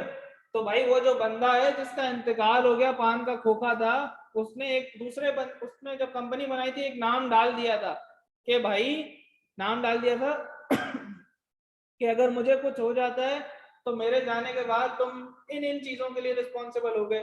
पहले तो ये कि शेयर जो ट्रांसफर किसको कर दोगे भाई, जिसके उसने विल में लिखा हुआ होगा एज पर इस्लामिक लॉ, या फिर वसीयत, हाँ, या तो फिर अगर इस्लामिक मतलब नॉन मुस्लिम बंदा है कोई तो उसके उनके अपने लॉज होंगे। अच्छा, इसके अलावा क्या, manage the affairs of the company as trustee till such time the title of shares are transfer. अच्छा, जब तक उसका कोई दूसरा बंदा संभाल नहीं लेता, कंपनी थोड़ी बंद कर देंगे, तो तुम उसके मामला देख लेना तब तक। हाँ, सही है। अच्छा, ऐसा हो कि पहले ही वो टपक जाए बंदा, फिर मतलब जिसका नाम लिखा था सुफियान से पहले ही वो पलटी हो जाए, तो सर फिर इस केस में क्या होगा? इस केस में नाम बदल देंगे, हम दूसरे बंदे का डाल देंगे, सही है। हम्म,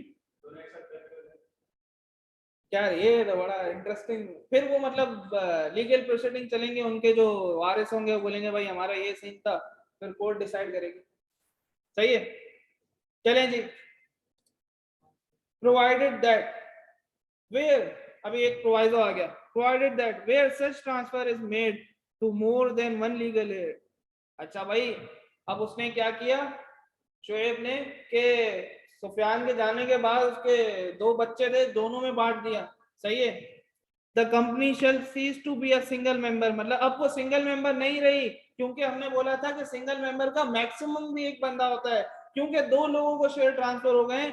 अब company cease to be a single member company and comply with the provision relating to the conversion to a private company. अब उस पर लाजिम हो गया है कि वो एसएमसी प्राइवेट के अलावा दूसरी प्राइवेट कंपनी बन जाए जिसके कम से कम 2 मेंबर होते हैं। यहां तक हम साथ हैं ऑनलाइन।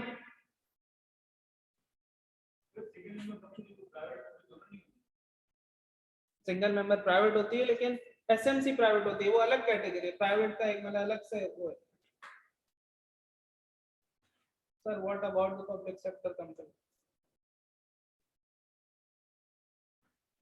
यार पब्लिक सेक्टर कंपनी मतलब फॉर्म ऑफ बिजनेस नहीं है वो, मतलब एक इस तरीके से टाइप थी कि उसमें क्या कहते हैं कि मेरी शेयर होल्डिंग के हिसाब से, जैसे होल्डिंग कंपनी थी ना more than 50, public sector company एक अलग से मतलब वो है कि अब वो कोई भी हो सकती है, एक प्राइवेट कंपनी भी पब्लिक सेक्टर कंपनी हो सकती है।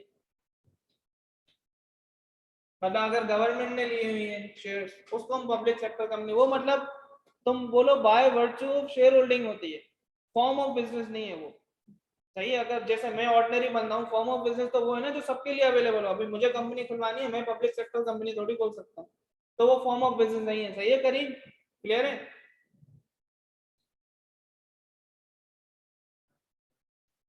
चलें जी, आखिरी चीज है छोटी सी, carrying on a business with fewer than minimum number of members.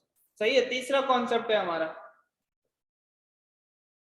क्या हो कि अगर हमने बोला कि भाई मिनिमम नंबर, हमने बोला private company, public company, single member company में, प्राइवेट में हमने बोला 2 होंगे, पब्लिक में हमने बोला मिनिमम 3 होंगे, सिंगल मेंबर में हमने बोला 1 होगा।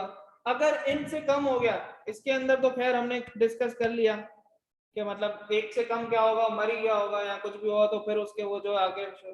अब इन दोनों केसेस के अंदर हम देखते हैं कि अगर मिनिमम नंबर से कम हो गया तो अब क्या होगा भाई। सही है, जैसे 2 कंपनियां हैं, सॉरी प्राइवेट कंपनी है, 2 मेंबर है, 1 मर गया 1 बच गया। पब्लिक कंपनी है, 3 है मिनिमम, सही है, और 2 बच गए। अब उसके लिए लॉ ने क्या बोला है? सर उसके लिए लॉ ने बोला है कि अगर तुम्हारा बिजनेस मिनिमम मेंबर से कम पे चल रहा है, if at any time of the company carries on business for more than 180 days, member कम हो गए हो, प्राइवेट कंपनी हो, लेट सपोज 2 थे 1 बच गए हो और 180 दिन हो गए तुम्हें, सही है, while the number of member is reduced below the minimum, के 2 से 1 हो गया, 180 दिन हो गए, every person who is a member of the company during that time, सही है। इस केस में हमारे वाले एग्जांपल में अब जो आखिरी में 1 बच गया है, सही है, it so carries on business after those 180 days and is cognizant of the fact that it is carrying on a business with fewer than 2 members of 3 or 3 member as the case may be। सही है, वो बोल रहा है कि let suppose तुम्हारी company है, एक तुम प्राइवेट कंपनी हो, 2 मेंबर होने चाहिए कम से कम, 1 मर गया। अब जो एक बंदा है वो चला रहा है, 180 दिन से ऊपर हो गया, 180 दिन तक अलाउड है कि 180 दिन के अंदर दूसरा मेंबर अरेंज करो, सही है। अब वो कह रहा है कि 180 दिन से ऊपर हो गया है, तो कहता है लॉ कि इस केस के अंदर अब जो इस 180 दिन के ऊपर का टेन्योर है, जब तक दूसरा बंदा नहीं आ जाता, बीच में जो भी हमारे डेट्स होंगे या इनकर होंगे, उसके लिए तुम पर्सनली लायबल हो। सही है, साथ है यहां तक इसने एक लफ्ज यूज किया है, कॉग्निजेंट ऑफ द फैक्ट, मतलब ये कि उसको पता है कि हमारा 1 मेंबर कम हो गया और कम से कम 2 होने चाहिए, जानबूझ के तब भी चला रहा है, उसको पता है मैं एक अकेला हूं, एक दूसरा मुझे होना चाहिए। तो लॉ कहता है 180 दिन तक छूट दी मैंने तुम्हें, 180 दिन तक अरेंज कर लो, उसके ऊपर जो भी मामला होंगे, कोई ऐसा इवेंट हुआ 180 दिन के ऊपर जिसकी वजह से डेथ्स हुए, तो उसके लिए भाई तुम लायबल हो फिर। सही है, और इसी तरह वो कह रहा है अगर पब्लिक कंपनी है, 3 है, पीछे 2 बच गए तो अब वो दोनों होंगे। shall be severally liable for payment of whole debts of the company contracted during that time, मतलब वो बोल रहा है that time कौन सा, 180 दिन के ऊपर वाला टाइम, क्लियर है, 180 दिन के ऊपर वाला टाइम, ये that time जो बोल रहा है, and may be sued therefore without joinder in the suit of any other member। सही है भाई, वो बोल रहा है कि तुम लोग सेवरली भी लायबल हो सकते हो, अगर कोई चाहे किसी एक को सूट करना तो वो भी हो सकता है। भाई तुम दोनों को पता था, वो बोल रहा है कॉग्निजेंट ऑफ द फैक्ट, तुम लोगों को पता है कि हम प्राइवेट कंपनी है, कम से कम 2 चाहिए, अब तुम्हें पता है कि तुम 1 बच गए हो, 180 दिन क्रॉस हो गए, अब तुम क्या करो, अब तुम पर्सनली लायबल होगे अगर कोई ऐसा डेट या कुछ बर्डन आता है कंपनी के ऊपर, सही है। और इसी तरह अगर तुम पब्लिक कंपनी हो, अगर तुम पब्लिक कंपनी हो तो भाई तुम लोग पीछे 2 बच गए होगे, कम से कम 3 होने चाहिए, अब तुम दोनों हो, साथ साथ भुगतोगे। यहाँ तक क्लियर है? ऑनलाइन किसी का कोई सवाल है?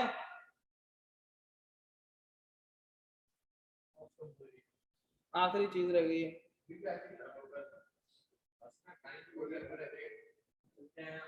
अबे देख तो सही, प्रोसेस ऑफ इनकॉर्पोरेशन, सही है। आज की क्लास का आखिरी एजेंडा है, 4 लाइन है इसके अंदर, कुछ भी नहीं है। सही है भाई, वो बोल रहा है कि अगर एक कंपनी इनकॉर्पोरेट करनी हो तो उसका क्या प्रोसेस होगा। हाँ भाई सुफियान, तूने कंपनी खोली है, सबसे पहले क्या करोगे? गलत। हाँ भाई ऑनलाइन तुम बताओ, एक कंपनी खोलने लगे हो तुम, सबसे पहले क्या करोगे? सबसे पहले भाई लॉ कहता है कि अगर तुम कंपनी बनाने लगे हो तो सबसे पहले बताओ तुम क्या करना, तुम करना सबसे पहले getting the availability of suitable name from the registrar of the company. भाई नाम सोचोगे ना, एससीसीबी के पास क्या बोल के रजिस्टर करवाओगे, कौन सी कंपनी रजिस्टर करवा रहा हूँ, पहले नाम सोचा होगा। नाम के लिए भी अवेलेबिलिटी देखनी पड़ती है भाई, ऐसा भी तो नहीं है पहले मुझे नाम रिजर्व करवाना पड़ता है भाई, रजिस्ट्रार उसकी अवेलेबिलिटी कंफर्म करता है तो फिर हम आगे बढ़ते हैं।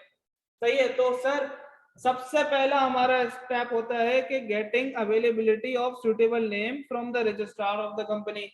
इसके अलावा सर फिर बाद में दूसरा स्टेप आता है जो अभी तुम लोग कह रहे थे कि मेमोरेंडम ऑफ एसोसिएशन और articles of association propose by the company along with supportive documents.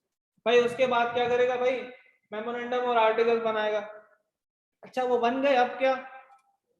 अब फाइल द अबव डॉक्यूमेंट्स, मतलब एप्लीकेशन के साथ जो सारे लीगल डॉक्यूमेंट्स है, एमओए एओए जो भी है, सही है। अब ये रजिस्ट्रार के पास चले गया, फिर रजिस्ट्रार ने क्या किया, रजिस्ट्रार अगर सेटिस्फाइड है, सही है, वो उसको रजिस्टर करके certificate of incorporation of the company दे देगा।